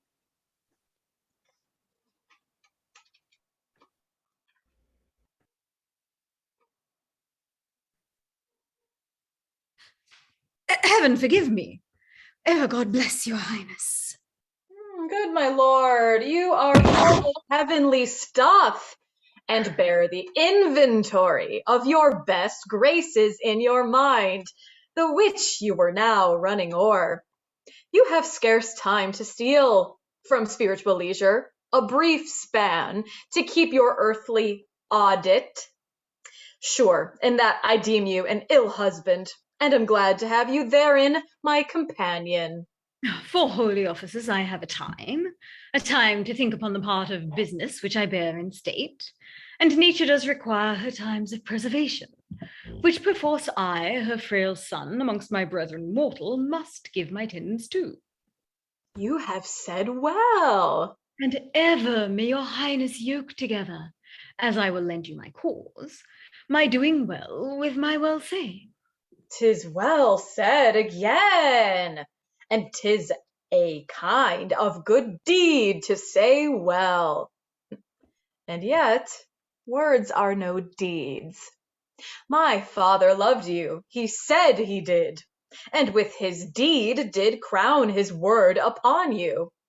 Since I had my office, I have kept you next my heart, have not alone employed you where high profits might come home, but pared my present havings to bestow my bounties upon you. What should this mean? The Lord increase this business. Have I not made you the prime man of the state? I pray you tell me, if what I now pronounce you have found true, and if you may confess it, say withal, if you are bound to us or no. What say you? My sovereign, I confess your royal graces showered on me daily have been more than could my studied purposes required, which went beyond all man's endeavours. My endeavours have ever come too short of my desires, yet filed with my abilities. Mine own ends have been mine, so that evermore they pointed to the good of your most sacred crown, and to the profit of the state. For your great graces heaped upon me, poor undeserver, I can nothing render but allegiant thanks, my prayers to heaven for you, my loyalty, which has and ever shall be growing till death that winter kill it. Fairly answered. A loyal and obedient subject is therein illustrated. The honor of it does pay the act of it, as, i' the contrary, the foulness is the punishment. I presume that, as my hand has opened bounty to you, my heart dropped love, my power rained honor, more on you than any, so your hand and heart, your brain, and every function of your power should, notwithstanding that your bond of duty, as 'twere in love's particular, be more to me, your friend, than any. I do profess that for your highness' good I have ever laboured, more than mine own, that am, have, and will be. Though all the world should crack their duty to you and throw it from their soul, though perils did abound as thick as thought could make 'em, and appear in forms more horrid, yet my duty doth a rock against the chiding flood, should the approach of this wild river break, and stand unshaken yours. 'Tis nobly spoken. Take notice, lords, he has a loyal breast, for you have seen him open it. Read o'er this, and after this, and then to breakfast with what appetite you have.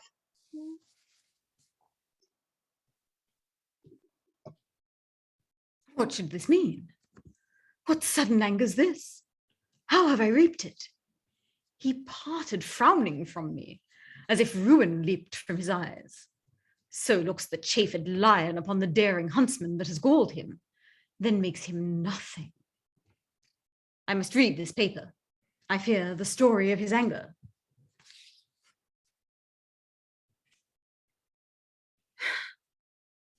'Tis so.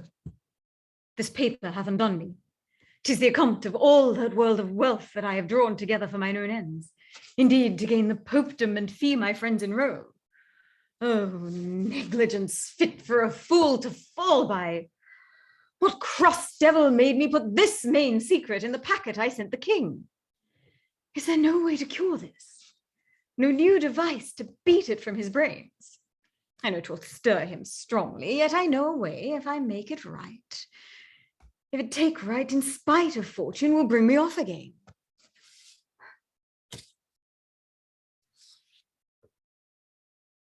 What's this?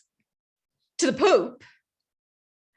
This letter with all the business I writ to his holiness? Nay then, farewell. I have touched the highest point of all my greatness, and from that full meridian of my glory I haste now to my setting.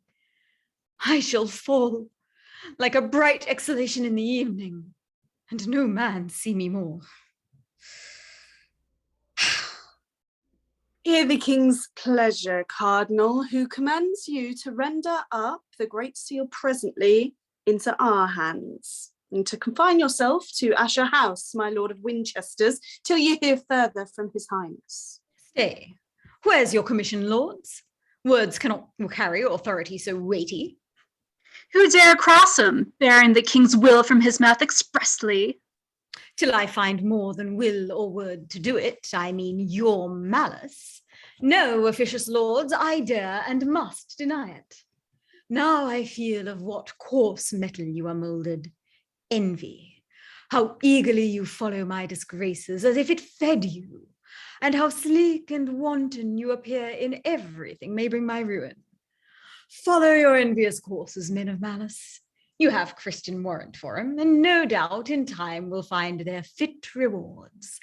That seal you ask with such a violence, the king, mine and your master, with his own hand gave me, bade me enjoy it, with the place and honours during my life, and to confirm his goodness tied it by letters patents. Now, who'll take it?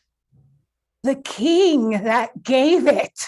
It must be himself, then. Oh, thou art a proud traitor, priest. Proud lord, thou liest. Within these 40 hours, Surrey durst better have burnt the tongue than said so.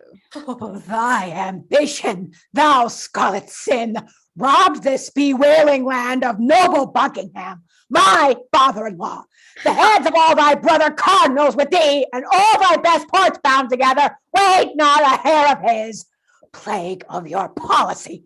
You sent me deputy for Ireland, far from the succor, from the king, from all that might have mercy on the fault thou gavest him, whilst your great goodness out of holy pity absolved him with an axe. This and all else this talking lord can lay upon my credit, I answer, is most false. The duke, by law, found his deserts. How innocent I was from any private malice in his end, his noble jury and foul cause can witness. If I loved many words, Lord, I should tell you you have as little honesty as honour, that in the way of loyalty and truth toward the king, my ever loyal master dare mate me a sounder man than Surrey can be, and all that love his follies. By my soul, your long coat, priest, protects you. Thou shouldst feel my sword of the lifeblood of the house.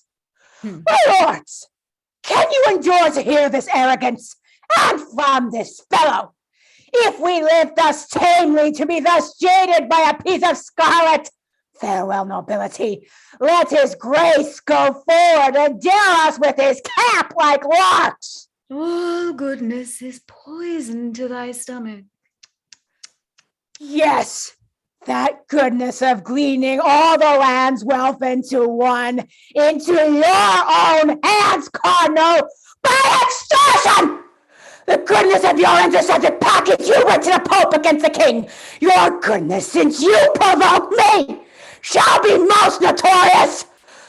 My lord of Norfolk, as you are truly noble, as you respect the common good, the state of our despised nobility, our issues, whom, if he live, will scarce be gentlemen, produce the grand sum of his sins, the articles collected from his life. I'll startle you worse than the sacring bell when the brown wench lay kissing in your arms, Lord Cardinal.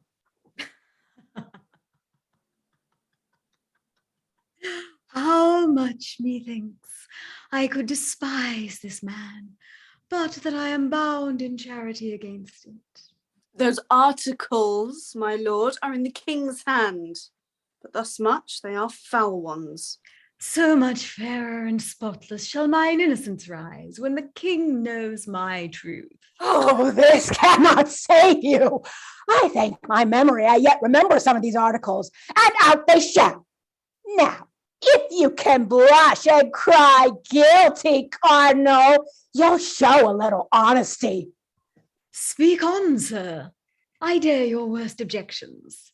If I blush, it is to see a nobleman want manners. I had rather want those than my head!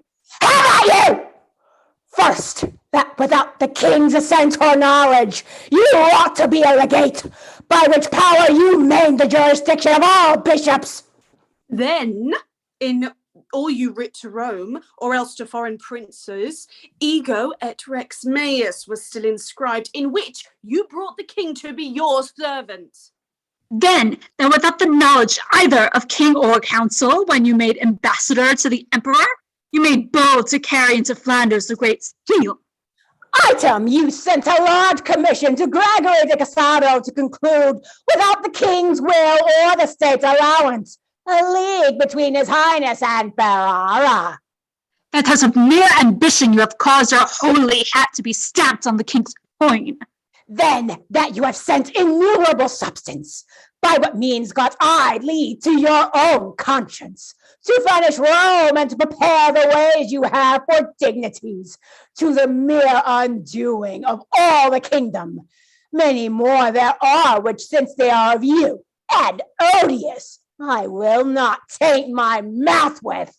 Oh, my lord, press not a falling man too far. 'Tis virtue. His faults I open to the laws, let them not you correct him. My heart weeps to see him so little of his great self.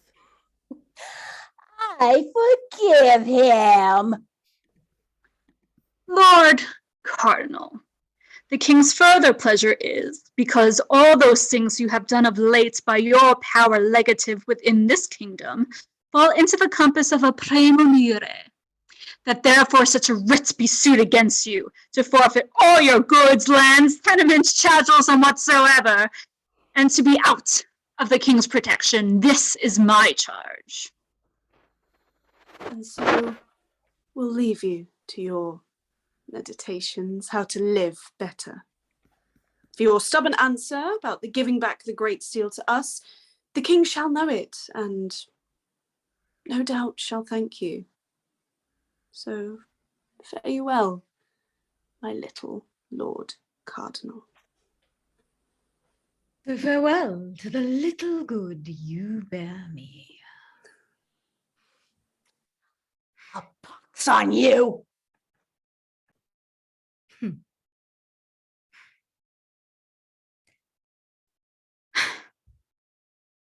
Farewell. A long farewell to all my greatness. This is the state of man. Today he puts forth the tender leaves of hope. Tomorrow blossoms and bears his blushing honours thick upon him. The third day comes a frost, a killing frost. And when he thinks, good, easy man, full surely his greatness is a ripening, nips his root. And then he falls, as I do. I have ventured, like little wanton boys that swim on bladders this many summers in a sea of glory, but far beyond my depths. My high-blown pride at length broke under me, and now has left me, weary and old with service, to the mercy of a rude stream that must forever hide me. Vain pomp and glory of this world, I hate you. I feel my heart new opened. Oh, how wretched is that poor man that hangs on princes' favours. There is betwixt that smile we would aspire to, that sweet aspect of princes and their ruin, more pangs and fears than wars or women have. And when he falls like Lucifer, never to hope again.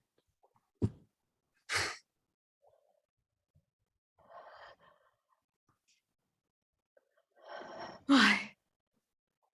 How now, Cromwell? I have no power to speak, sir. What, amazed at my misfortunes? Can thy spirit wonder a great man should decline? Nay, and you weep. I am fallen indeed. How does your grace? Why, well, never so truly happy, my good Cromwell. I know myself now, and I feel within me a peace above all earthly dignities, a still and quiet conscience. The king has cured me. I humbly thank his grace. And from these shoulders, these ruined pillars, out of pity, taken a load that would sink a navy. Too much honor.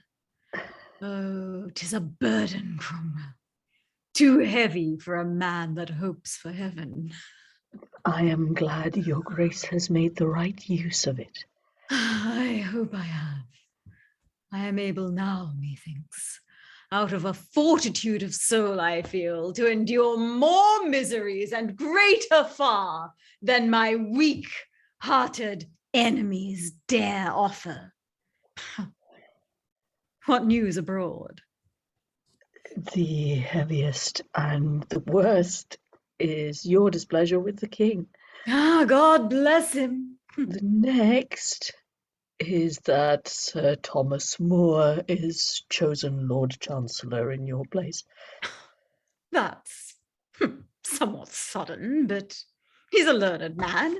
May he continue long in his highness' favour, and do justice for truth's sake and his conscience, that his bones, when he has run his course and sleeps in blessings, may have a tomb of orphans' tears wept on him. What more? That Cranmer is returned with welcome, installed Lord Archbishop of Canterbury. That's news indeed. And last, that the Lady Anne, whom the king hath in secrecy long married, this day was viewed in open as his queen, going to chapel. The voice is now only about her coronation. There was the weight that pulled me down.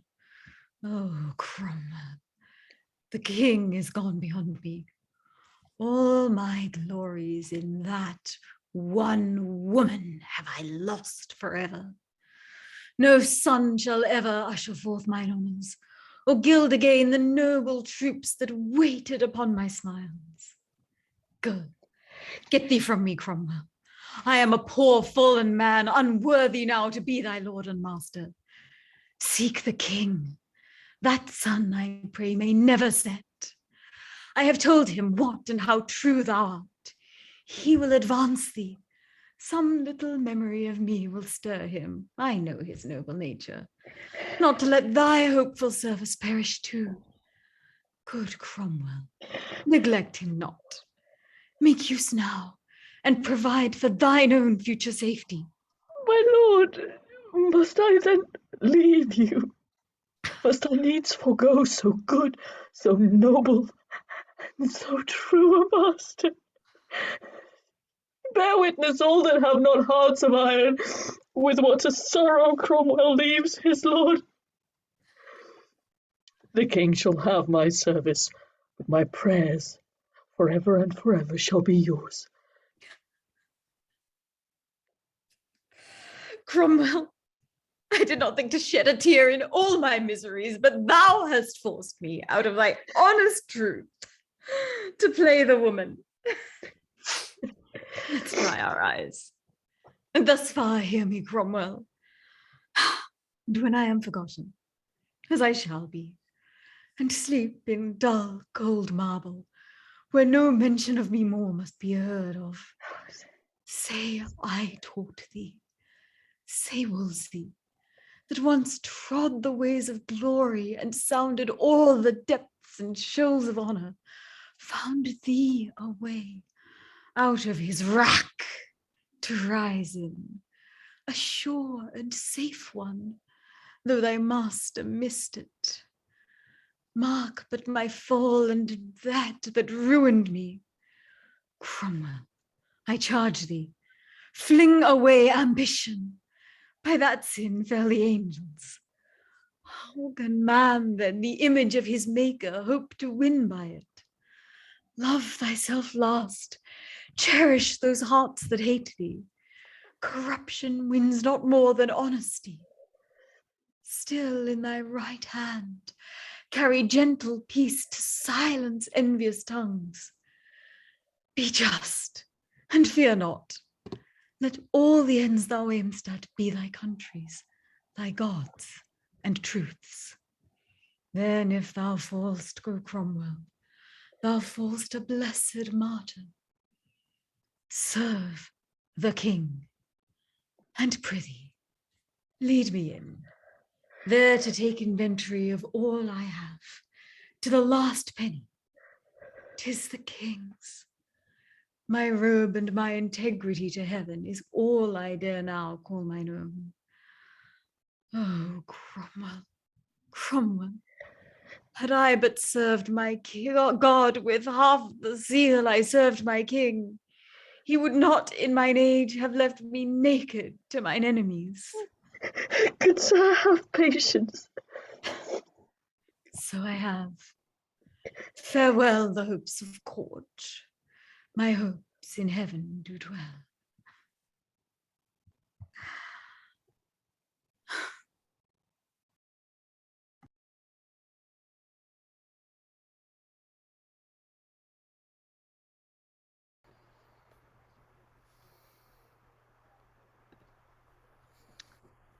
You're met once again? So are you. You come take your stand here and behold the Lady Anne pass from her coronation? 'Tis all my business. At our last encounter, the Duke of Buckingham came from his trial. 'Tis very true, but that time offered sorrow. This joy! 'Tis well, the citizens, I am sure, have shown all their royal minds as let 'em have their rights. They are ever forward in celebration of this day with shows, pageants, and sights of honor. Never greater, nor I'll assure you better taken, sir. May I be bold to ask what that contains? That paper in your hand. Yes. 'Tis the list of those that claim their offices this day by custom of the coronation. The Duke of Suffolk is the first, and claims to be High Steward. Next, the Duke of Norfolk, he to be Earl Marshal. You may read the rest. I thank you, sir. Had I not known these customs, I should have been beholden to your paper. But I beseech you, what's become of Katherine, the Princess Dowager? How goes her business? That I can tell you too. The Archbishop of Canterbury, accompanied with other learned and reverend fathers of his order, held a late court at Dunstable, 6 miles off from Ampthill, where the princess lay, to which she was often cited by them, but appeared not.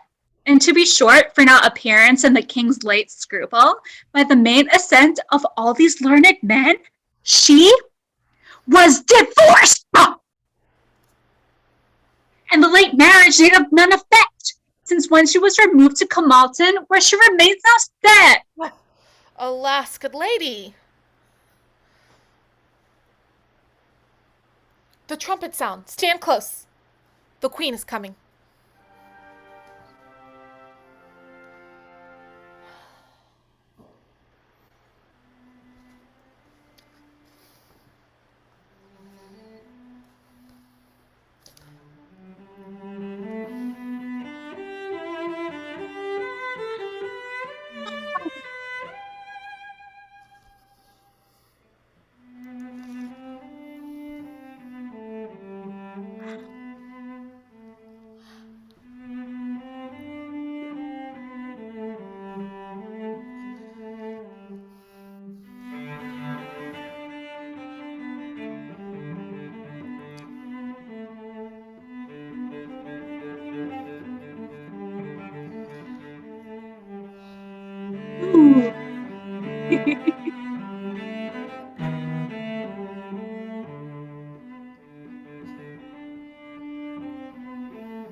Royal train, believe me, these I know.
Ah,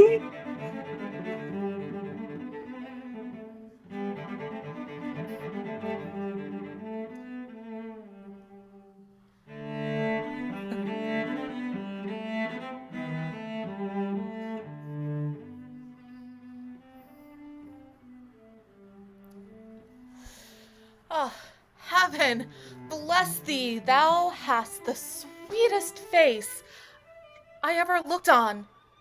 Sirs, I have a soul, she is an angel. Our king has all the Indies in his arms, and more and richer than he strains that lady. I cannot believe his conscience. That they bear the cloth of honor her over her for barons of the chief court. Those men are happy, and so are all near her. Mm-hmm.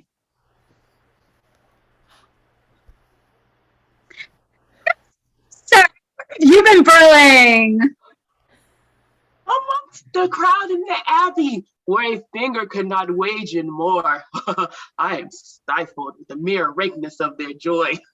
You saw the ceremony. Oh, that I did. How was it? Well worth the seeing. Good sir, speak it to us. Oh, well, as well as I am able. A rich stream of lords and lady, having brought the queen to a prepared place in the choir, fell off in the distance from her, while her grace sat down to rest a while, some half an hour or so, in a rich chair of state, opposing freely the beauty of her person to the people. Believe me, sir, she is the goodliest woman that ever lay by man, which when the people had a full view of her, such a noise arose as the shrouds make it sea and stiffen tempest, as loud and as many tunes, hats, cloaks, doublets, I think, flew up, and their faces, had they been loose, they would have been lost that day. Such joy I've never saw before. Great-bellied woman that had not half a week ago, like rams, make them real before them. No man living could say, this is my wife there.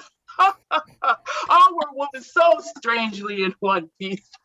But what followed? Oh, at length, her grace rose and with modest pace came to the altar where she kneeled and saint-like cast her fair eyes to heaven and prayed devoutly.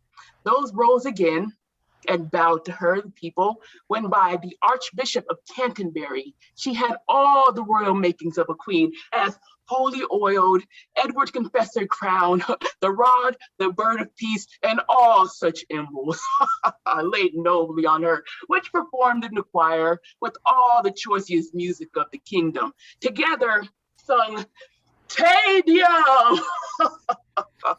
So she parted, and with the same full state paced back again to York Place, where the feast is held. You must no more call it York Place, that's past. For since the Cardinal fell, that title's lost. 'Tis now the King's and called Whitehall. I know it, but 'tis so lately altered, the old name is fresh about me. What two reverend bishops were those that went on each side of the queen? Stokely and Gardiner, the one of Winchester newly performed from the King's secretary, and the other London. He of Winchester is held no great good lover of the archbishops, the virtuous Cranmer. All the land knows that. However, yet there's no greater breach when it comes to Cranmer will find a friend will not shrink to him. Who may that be, I pray you? Thomas Cromwell. A man in much esteem with the king, truly a worthy friend. The king has made him master of the jewel house and one already of the privy council. He will deserve more. Yes, without all doubt. Come, gentlemen, we shall go my way, which is to the court, and there you shall be my guest. Something I can command as I walk thither. I'll tell you more. You may command us, sir.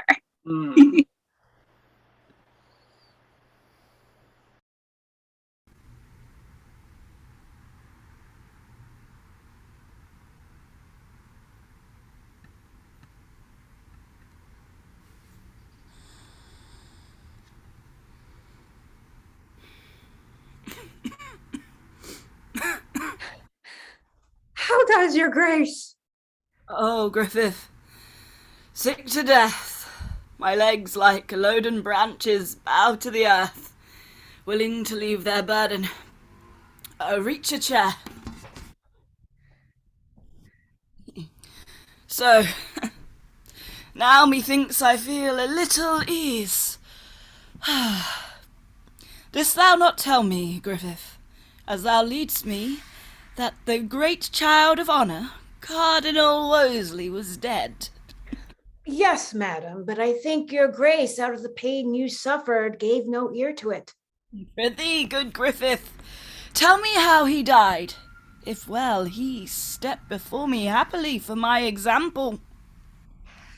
Well, the voice goes, madam, for after the stout Earl Northumberland arrested him at York and brought him forward, as a man sorely tainted, to his answer, he fell sick suddenly and grew so ill he could not sit his mule. Alas, poor man! At last, with easy roads, he came to Leicester, lodged in the abbey, where the reverend abbot with all his convent honorably received him, to whom he gave these words. Oh, Father Abbot, an old man, broken with the storms of state, is come to lay his weary bones among you. Give him a little earth for charity. So went to bed, where eagerly his sickness pursued him still. And after three nights after this, about the hour of 8, which he himself foretold should be his last, full of repentance, continual meditations, tears, and sorrows, he gave his honors to the world again, his blessed part to heaven, and slept in peace. So may he rest. His faults lie gently on him. Yet thus far, Griffith, give me leave to speak him, and yet with charity. He was a man of an unbound stomach, ever ranking himself with princes, one that by suggestion tied all the kingdom. Simony was fair play, his own opinion was his law. In the presence, he would say untruths, and be ever double both in his words and meaning. He was never but where he meant to ruin pitiful. His promises were, as he then was, mighty, but his performance as he is now, nothing. Of his own body he was ill, and gave the clergy ill example. Noble madam, men's evil manners live in brass, their virtues we write in water. May it please your highness to hear me speak his good now. Yes, good Griffith. I were malicious else.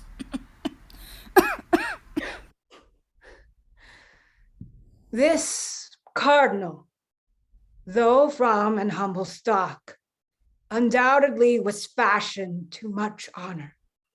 From his cradle, he was a scholar, and a ripe and good one, exceeding wise, fair-spoken, and persuading, lofty and sour to them that loved him not, but to those men that sought him, sweet as summer. And though he were unsatisfied in getting, which was a sin, yet in bestowing, madam, he was most princely. Ever witness for him those twins of learning that he raised in you, Ipswich and Oxford, one of which fell with him, unwilling to outlive the good that did it. The other, though unfinished, yet so famous, so excellent in art, and still so rising, that Christendom shall ever speak his virtue. His overthrow heaped happiness upon him, for then, and not till then, he felt himself, and found the blessedness of being little, and to add greater honors to his age than any man could give him.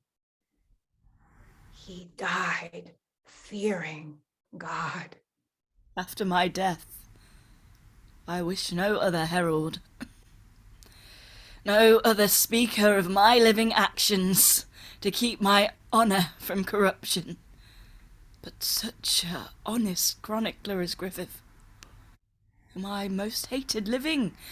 Thou hast made me with thy religious truth and modesty, now in his ashes honour. Peace be with him. Patience.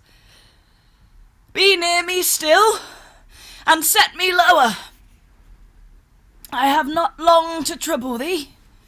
Good Griffith, cause the musicians play me that sad note I name my knell, whilst I sit meditating on that celestial harmony I go to.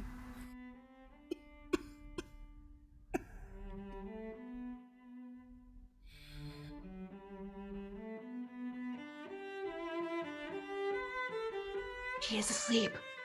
Good wench, let's sit down quiet, for fear we wake her. Softly, gentle patience.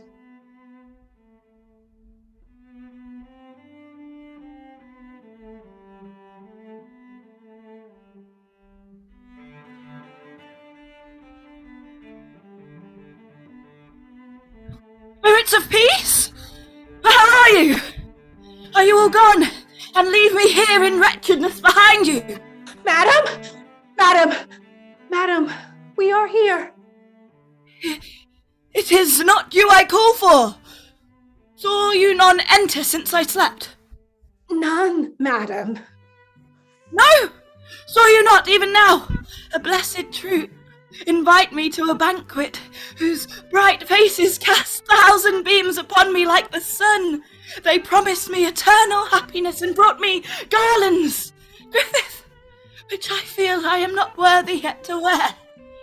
I shall assuredly. I am most joyful, madam. Such good dreams possess your fancy. Bid the music leave. They are harsh and heavy to me.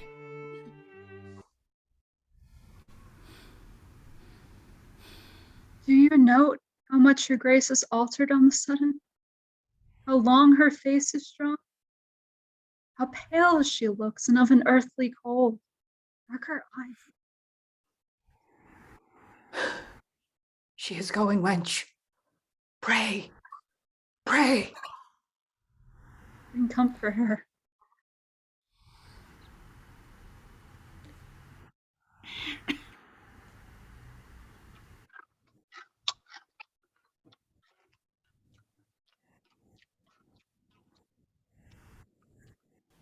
Ain't it like your grace?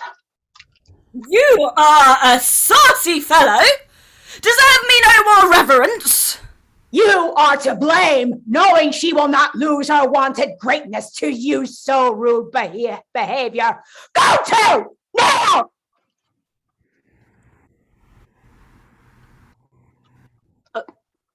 I humbly do entreat your highness pardon. My haste made me unmannerly.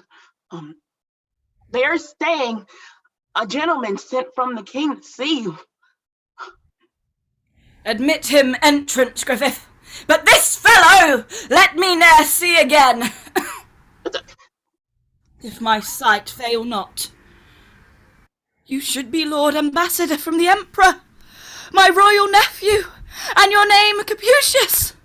Madam, the same, your servant. Oh, my lord, the times and titles now are altered strangely, with me since first you knew me.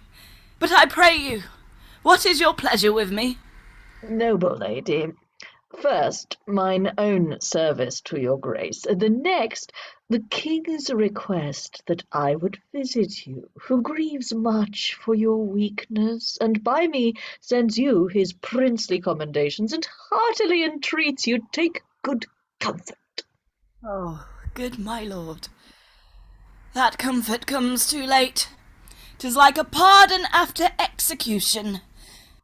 That gentle physic given in time had cured me, but now I am past all comforts here but prayers. How does his highness? Madam, in good health. So may he ever do, and ever flourish, and I shall dwell with worms, and my poor name banished the kingdom. Patience! Is that letter I caused you write yet sent away? No, madam.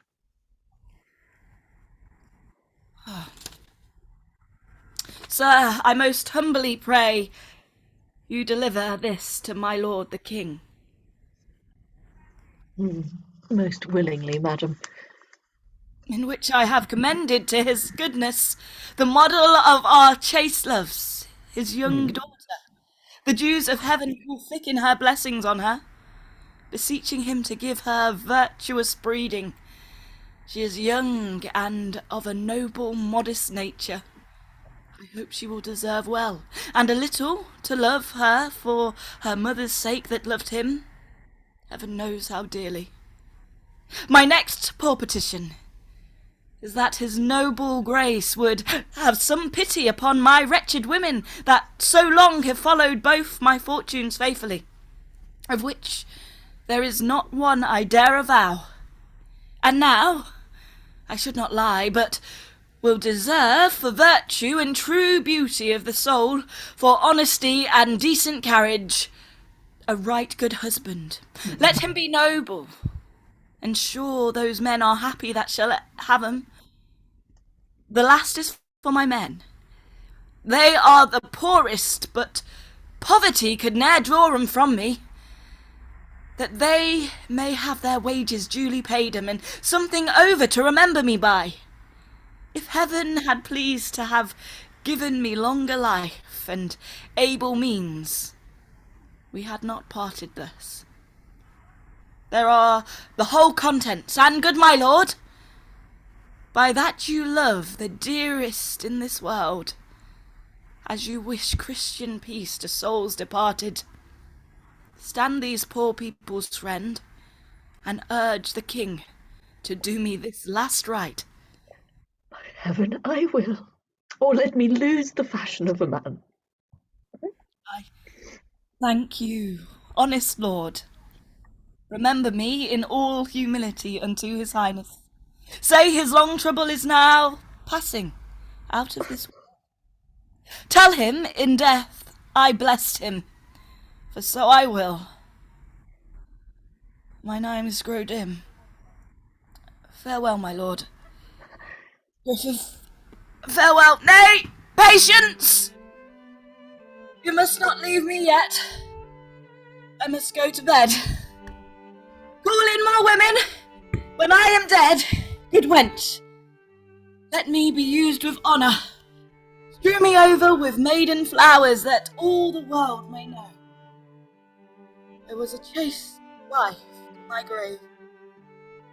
Embalm me and lay me forth, although unquenched yet, like a queen and daughter to a king, inter me. I can no more.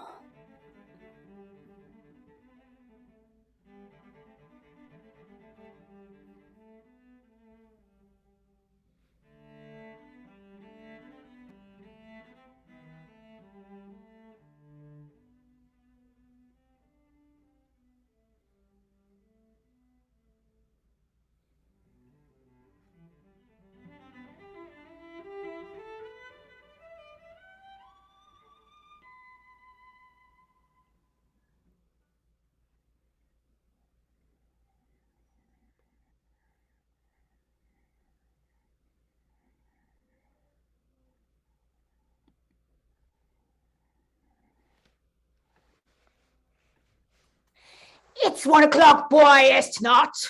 It has struck. Oh, these should be hours for necessities, not for delights.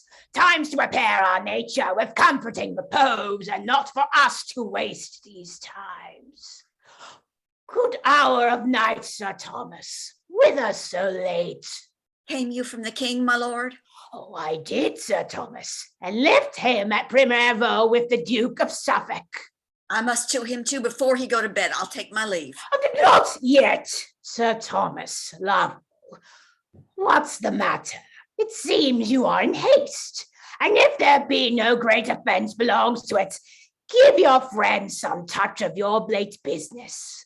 Affairs that walk, as they say spirits do, at midnight have them in a wilder nature than the business that seeks dispatch by day.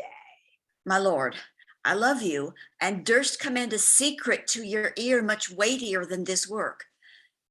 The queen's in labor, and they say in great extremity, and feared she'll with the labor end. The fruit she goes with, I pray for heartily, that it may find good time and live.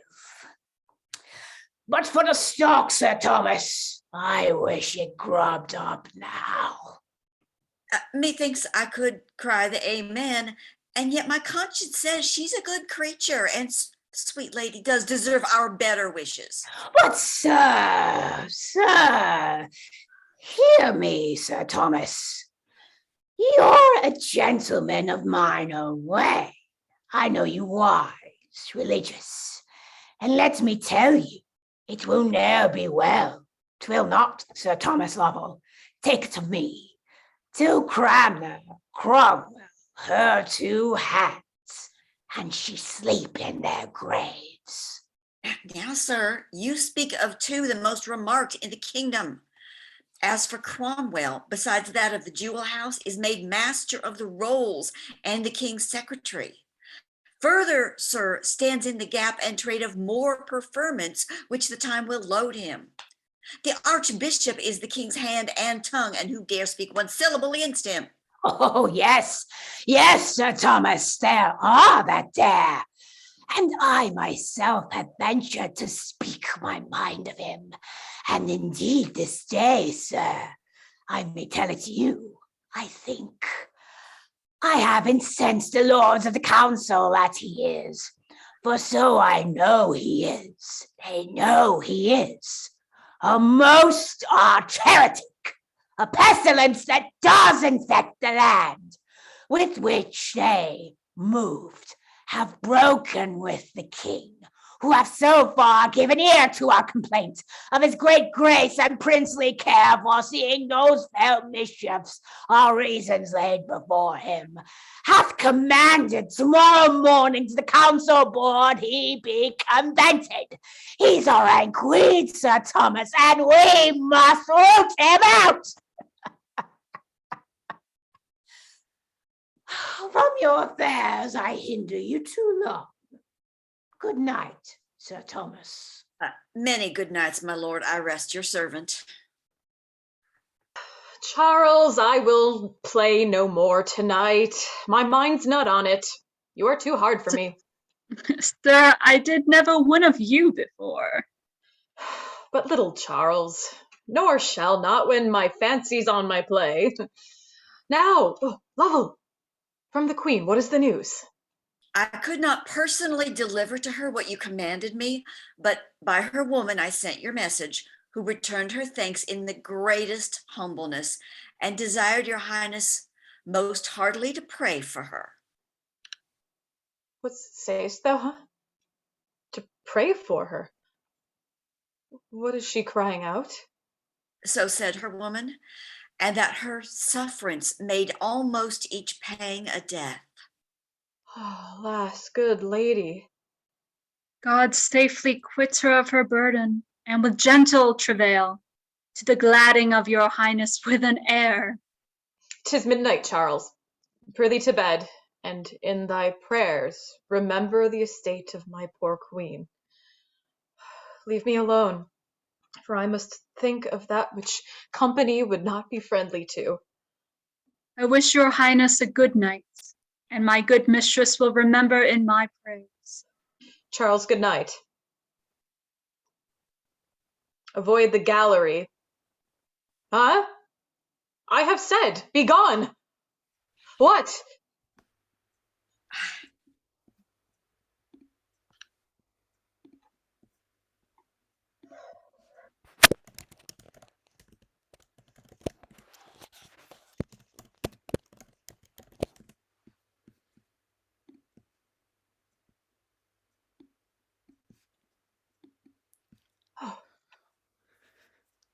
I am fearful. Wherefore frowns he thus? This his aspect of terror. All's not well. How now, my lord? You do desire to know wherefore I sent you for? 'Tis my duty to attend your highness' pleasure. Oh, pray you arise, my good and gracious Lord of Canterbury. Come, you and I must walk a turn together. I have news to tell you. Come, give me your hand. Ah, my good lord. I grieve at what I speak, and am right sorry to repeat what follows. I have, and most unwillingly of late, heard many grievous, I do say, my lord, grievous, complaints of you, which, being considered, have moved us and our council that you shall this morning come before us, where I know you cannot with such freedom purge yourself, but that, till further trial in those charges which will require your answer, you must take your patience to you and be well contented to make your house our tower. You a brother of us, it fits we thus proceed, or else no witness would come against you. I humbly thank your highness, and am right glad to catch this good occasion most thoroughly to be winnowed, where my chaff and corn shall fly asunder. For I know there's none stands under more calumnious tongues than I myself, poor man. Stand up, good Canterbury. Thy truth and thy integrity is rooted in us, thy friend. Give me thy hand. Stand up. Prithee, let's walk. Now, by my halidom, what manner of man are you? My lord, I looked you would have given me your petition that I should have ta'en some pains to bring together yourself and your accusers, and to have heard you without endurance further. Most dread liege, the good I stand on is my truth and honesty. If they shall fail, I with mine enemies will triumph over my person, which I weigh not, being of those virtues vacant. I fear nothing what can be said against me. Know you not how your state stands in the world, with the whole world? Your enemies are many and not small. Their practices must bear the same proportion, and not ever the justice and the truth of the question carries the due of the verdict with it. At what ease might corrupt minds procure knaves as corrupt to swear against you? Such things have been done. You are potently opposed, and with a malice of as great size. Ween you of better luck, I mean in perjured witness, than your master, whose minister you are, whilst here he lived upon this naughty earth. Go to, you take a precipice for no leap of danger, and woo your own destruction. God and your majesty protect mine innocence, or I fall into the trap is laid for me. Be of good cheer. They shall no more prevail than we give way to. Keep comfort to you, and this morning see you do appear before them. If they shall chance in charging you with matters to commit you, the best persuasions to the contrary fail not to use, and with what vehemency the occasion shall instruct you. If entreaties will render you no remedy, this ring deliver them, and your appeal to us there make before them. Look, the good man weeps. He's honest, on mine honor. God's blessed mother, I swear he is true-hearted, and a soul none better in my kingdom. Get you gone, and do as I have bid you.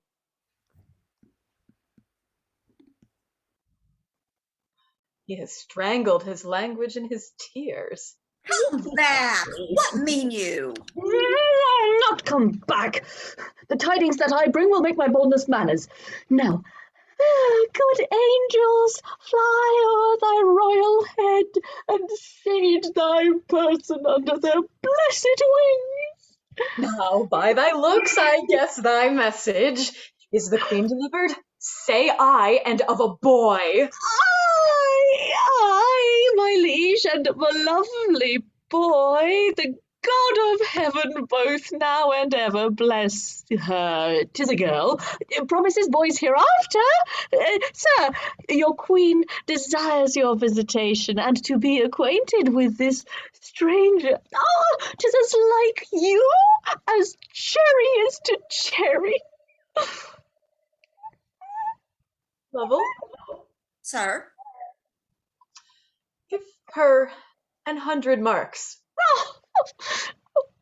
I'll to the queen. 100 marks. By this light I'll have more. An ordinary groom is for such payment. I will have more, or scold it out of him. Said I for this the girl was like to him, I'll have more, or else unsay it. And now, whilst it's hot, I'll put it to the issue.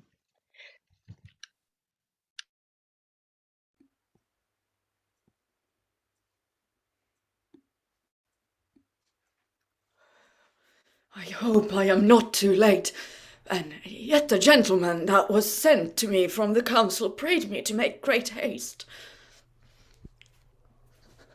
All fast! What means this? Oh! Who waits there? Sure you know me? Yes, my lord, but yet I cannot help you. Why? Your grace must wait until you be called for. So? This is a piece of malice. I'm glad I came this way so happily. The king shall understand it presently. 'Tis but the king's physician. As he passed along, how earnestly he cast his eyes upon me. Pray heaven he sound not my disgrace. For certain 'tis is of purpose laid by some that hate me. God turn their hearts. I never sought their malice, to quench mine honour. They would shame to make me wait else at door a fellow counsellor, mong boys, grooms, and lackeys. But their pleasures must be fulfilled, and I attend with patience.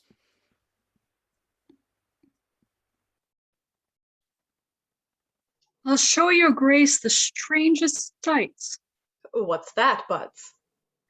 I think your highness saw this many a day. Body o' me, where is it? There, my lord, the high promotion of his grace of Canterbury, who holds his state at door amongst Prestuvian's pages and footboys. Ah, 'tis he indeed. Is this the honor they do one another? 'Tis well there's one above 'em yet. I had thought they had parted so much honesty among 'em, at least good manners, as not thus to suffer a man of his place, and so near our favour, to dance attendance on their lordships' pleasures, and at the door too, like a post with packets. By Holy Mary, but there's knavery. Let 'em alone, and draw the curtain close. We shall hear more anon.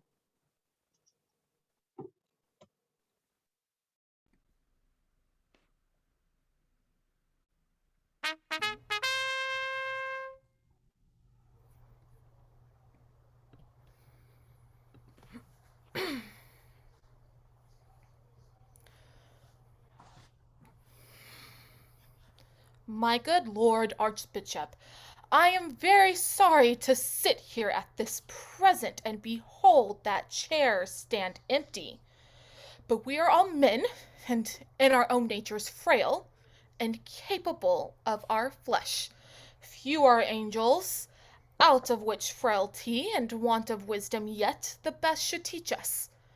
Have you misdeemed yourself, and not a little, toward the king first, then his laws, in filling the whole realm with your teaching and your chaplains? For we are so informed with new opinions, drivers and dangerous, which are heresies, and not reformed, may prove pernicious. Which reformation must be sudden too, my noble lords. For those that tame wild horses pace them not in their hands to make them gentle, but stop their mouths with stubborn bits, and spurn them till they obey the manage. If we suffer out of our easiness and childish pity to one man's honour, this contagious sickness, farewell all physic. And what follows then? Commotions, uproars, with a general taint of the whole state, as our late days, our neighbours, the Upper Germany, can dearly witness, yet freshly pitied in our memories. My good lords, hitherto, in all the progress both of my life and office, I have laboured, and with no little study, that my teaching and the strong cause of my authority might go one way and safely, and the end was ever to do well.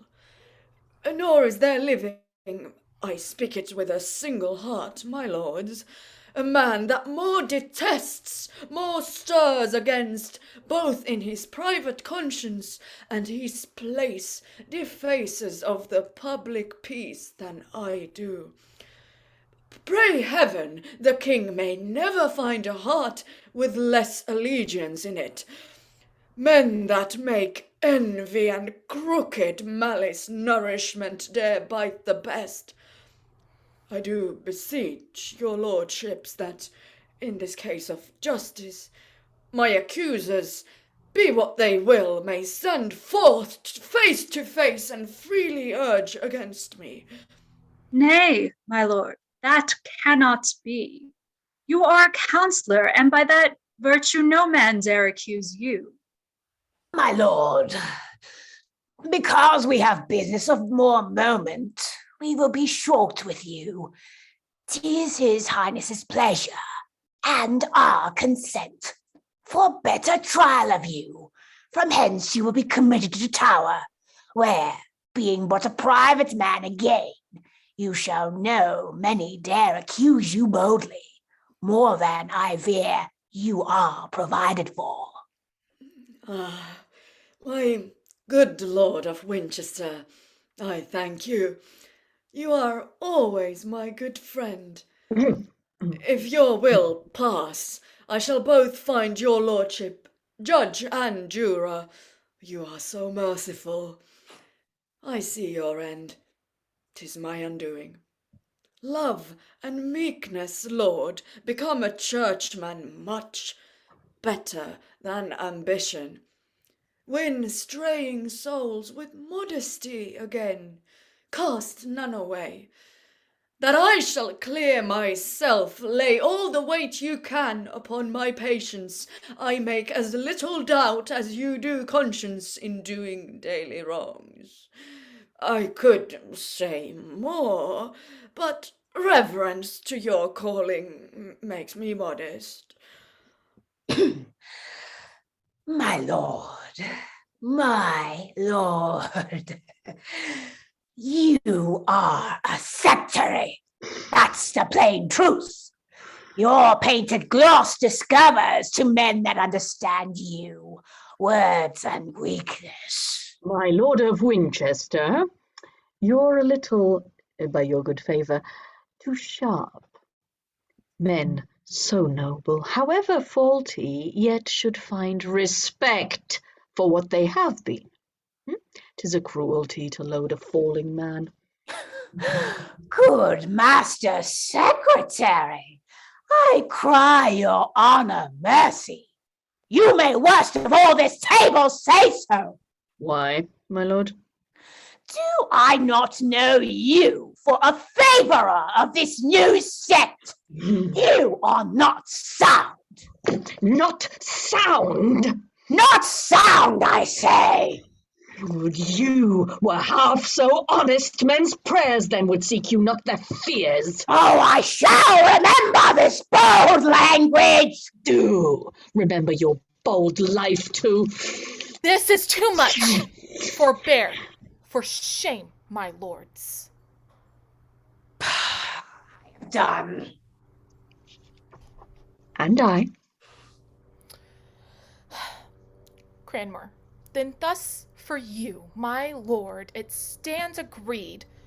I take it by all voices that forthwith you be conveyed to the Tower a prisoner, there to remain till the king's further pleasure be known unto us. Are you all agreed, my lords? We are. We are. Is there no other way of mercy but I must needs to the Tower, my lords?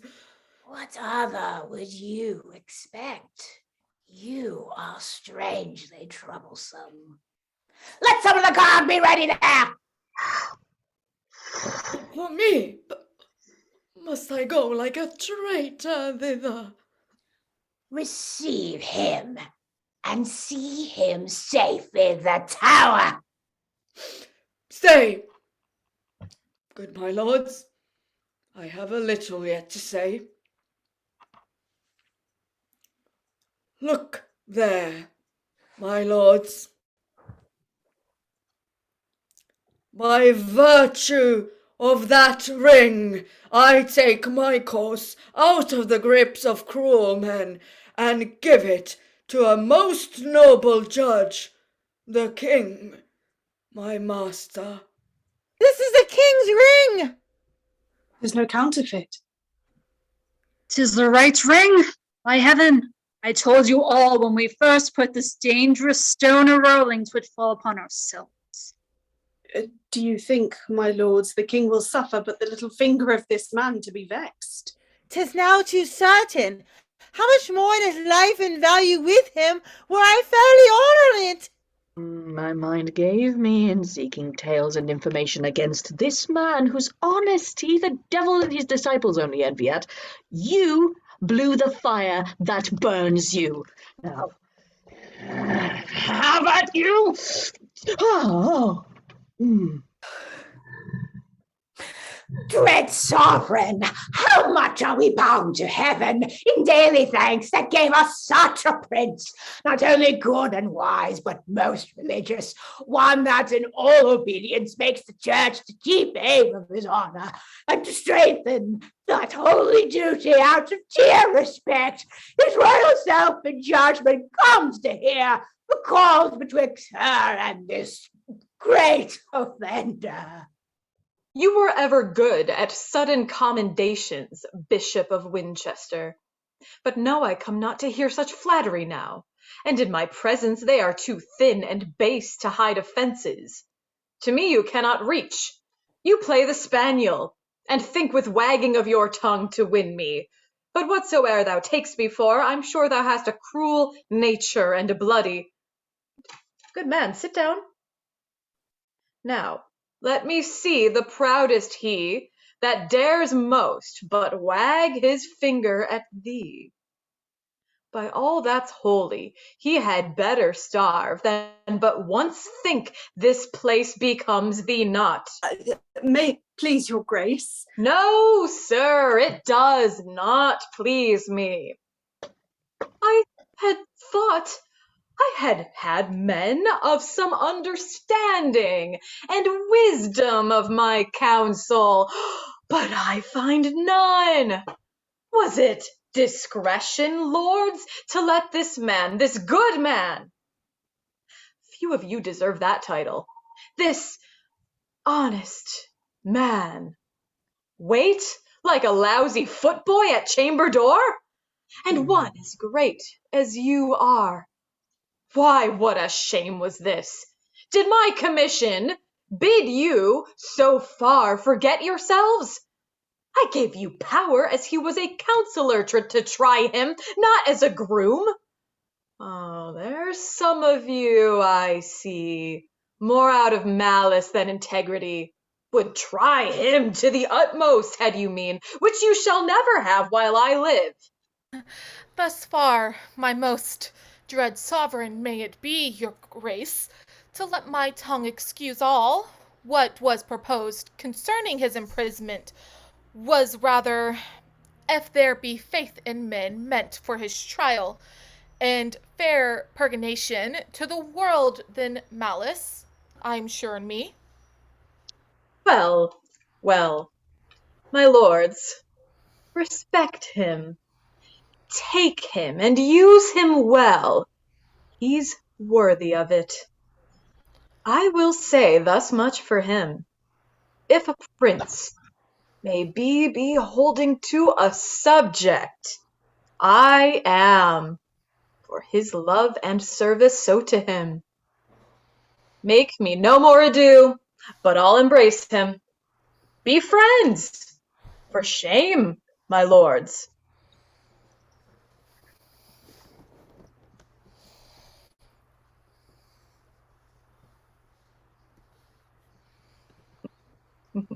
Oh, my lord of Canterbury, I have a suit which you must not deny me. That is, a fair young maid that yet wants baptism. You must be godfather and answer for her. The greatest monarch now alive may glory in such an honor. How may I deserve it, that I'm a poor and humble subject to you? Come, come, my lord, you'd spare your spoons. You shall have two noble partners with you, the old Duchess of Norfolk and Lady Marquess Dorset. Will these please you? Once more, my lord of Winchester, I charge you, embrace and love this man.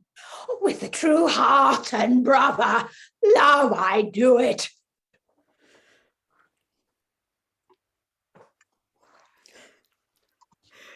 And let heaven witness how dear I hold this confirmation. Oh, good man, those joyful tears show thy true heart. The common voice I see is verified of thee, which says thus, do my lord of Canterbury a shrewd turn, and he's your friend forever. Come, lords, we trifle time away. I long to have this young one made a Christian. As I have made you one, lords, one remain. So I grow stronger, you more honor gain.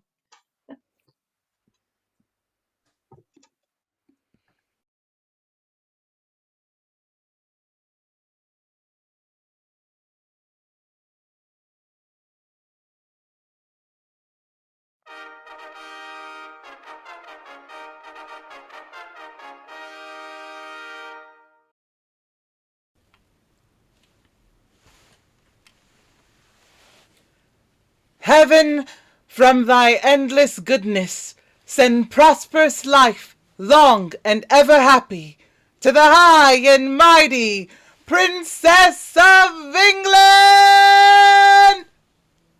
Elizabeth.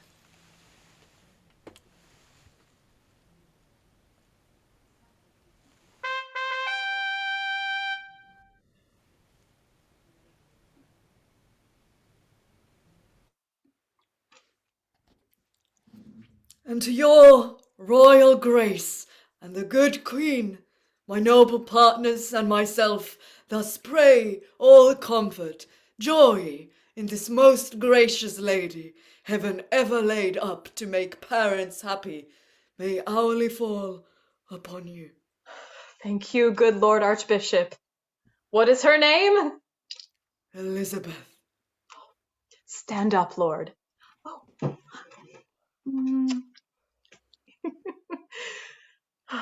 With this kiss, take my blessing. God protect thee, into whose hand I give thy life. Amen. My noble gossips, you've been too prodigal. I thank you heartily. So shall this lady, when she has so much English. Let me speak, sir. For heaven now bids me, and the words I utter, let none think flattery, for they'll find them fruit. This royal infant, heaven still move about her, though in her cradle, yet now promises upon this land 1,000,000 blessings, which time shall bring to ripeness. She shall be, but few now living can behold that goodness, a pattern to all princes living with her and all that shall succeed. Saba was never more covetous of wisdom and fair virtue than this pure soul shall be. All princely graces that mould up such a mighty piece as this is, with all the virtues that attend the good, shall still be doubled on her. Truth shall nurse her, holy and heavenly thoughts still counsel her. She shall be loved and feared. Her own shall bless her. Her foes shake like a field of beaten corn, and hang their heads with sorrow. Good grows with her. In her days every man shall eat in safety under his own vine what he plants, and sing the merry songs of peace to all his neighbours. God shall be truly known, and those about her from her shall read the perfect ways of honour, and by those claim their greatness, not by blood. Nor shall this peace sleep with her, but, as when the bird of wonder dies, the maiden phoenix, her ashes new create another air, as great in admiration as herself. So shall she leave her blessedness to one, when heaven shall call her from this cloud of darkness, who from the sacred ashes of her honour shall star-like rise, as great in fame as she was, and so stand fixed. Peace, plenty, love, truth, terror, that were the servants to this chosen infant, shall then be his, and like a vine grow to him. Wherever the bright sun of heaven shall shine, his honour and the greatness of his name shall be, and make new nations. He shall flourish, and like a mountain cedar reach his branches to all the plains about him. Our children's children shall see this, and bless heaven. Thou speakest wonders. She shall be the happiness of England, an aged princess. Many days shall see her, and yet no day without a deed to crown it. Would I had known no more.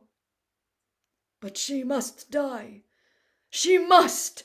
The saints must have her, yet a virgin, a most unspotted lily, shall she pass to the ground, and all the world shall mourn her. Lord Archbishop, thou hast made me now a man. Never before this happy child did I get anything. This oracle of comfort has so pleased me that when I am in heaven I shall desire to see what this child does and praise my Maker. I thank you all. To you, my good Lord Mayor, and you, good brethren, I am much beholding. I have received much honour by your presence, and you shall find me thankful. Lead the way, lords. You must all see the Queen, and she must thank you. She will be sick else. This day no man, think, has business at his house, for all shall stay. This little one shall make it holiday.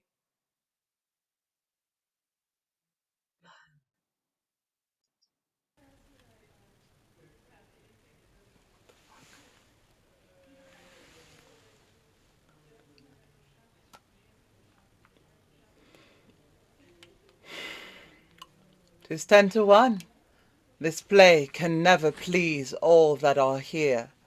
Some come to take their ease and sleep an act or two. But those we fear we've frighted with our trumpets. So 'tis clear, they'll say 'tis not.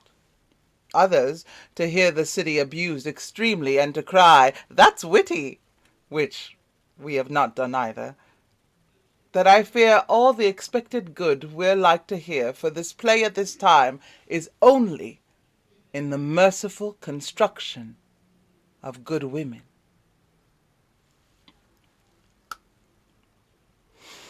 For such a one, we showed 'em. If they smile and say, "'Twill do," I know within a while all the best men are ours. For 'tis ill hap if they hold, when their ladies bid 'em clap.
Nailed it! The heart and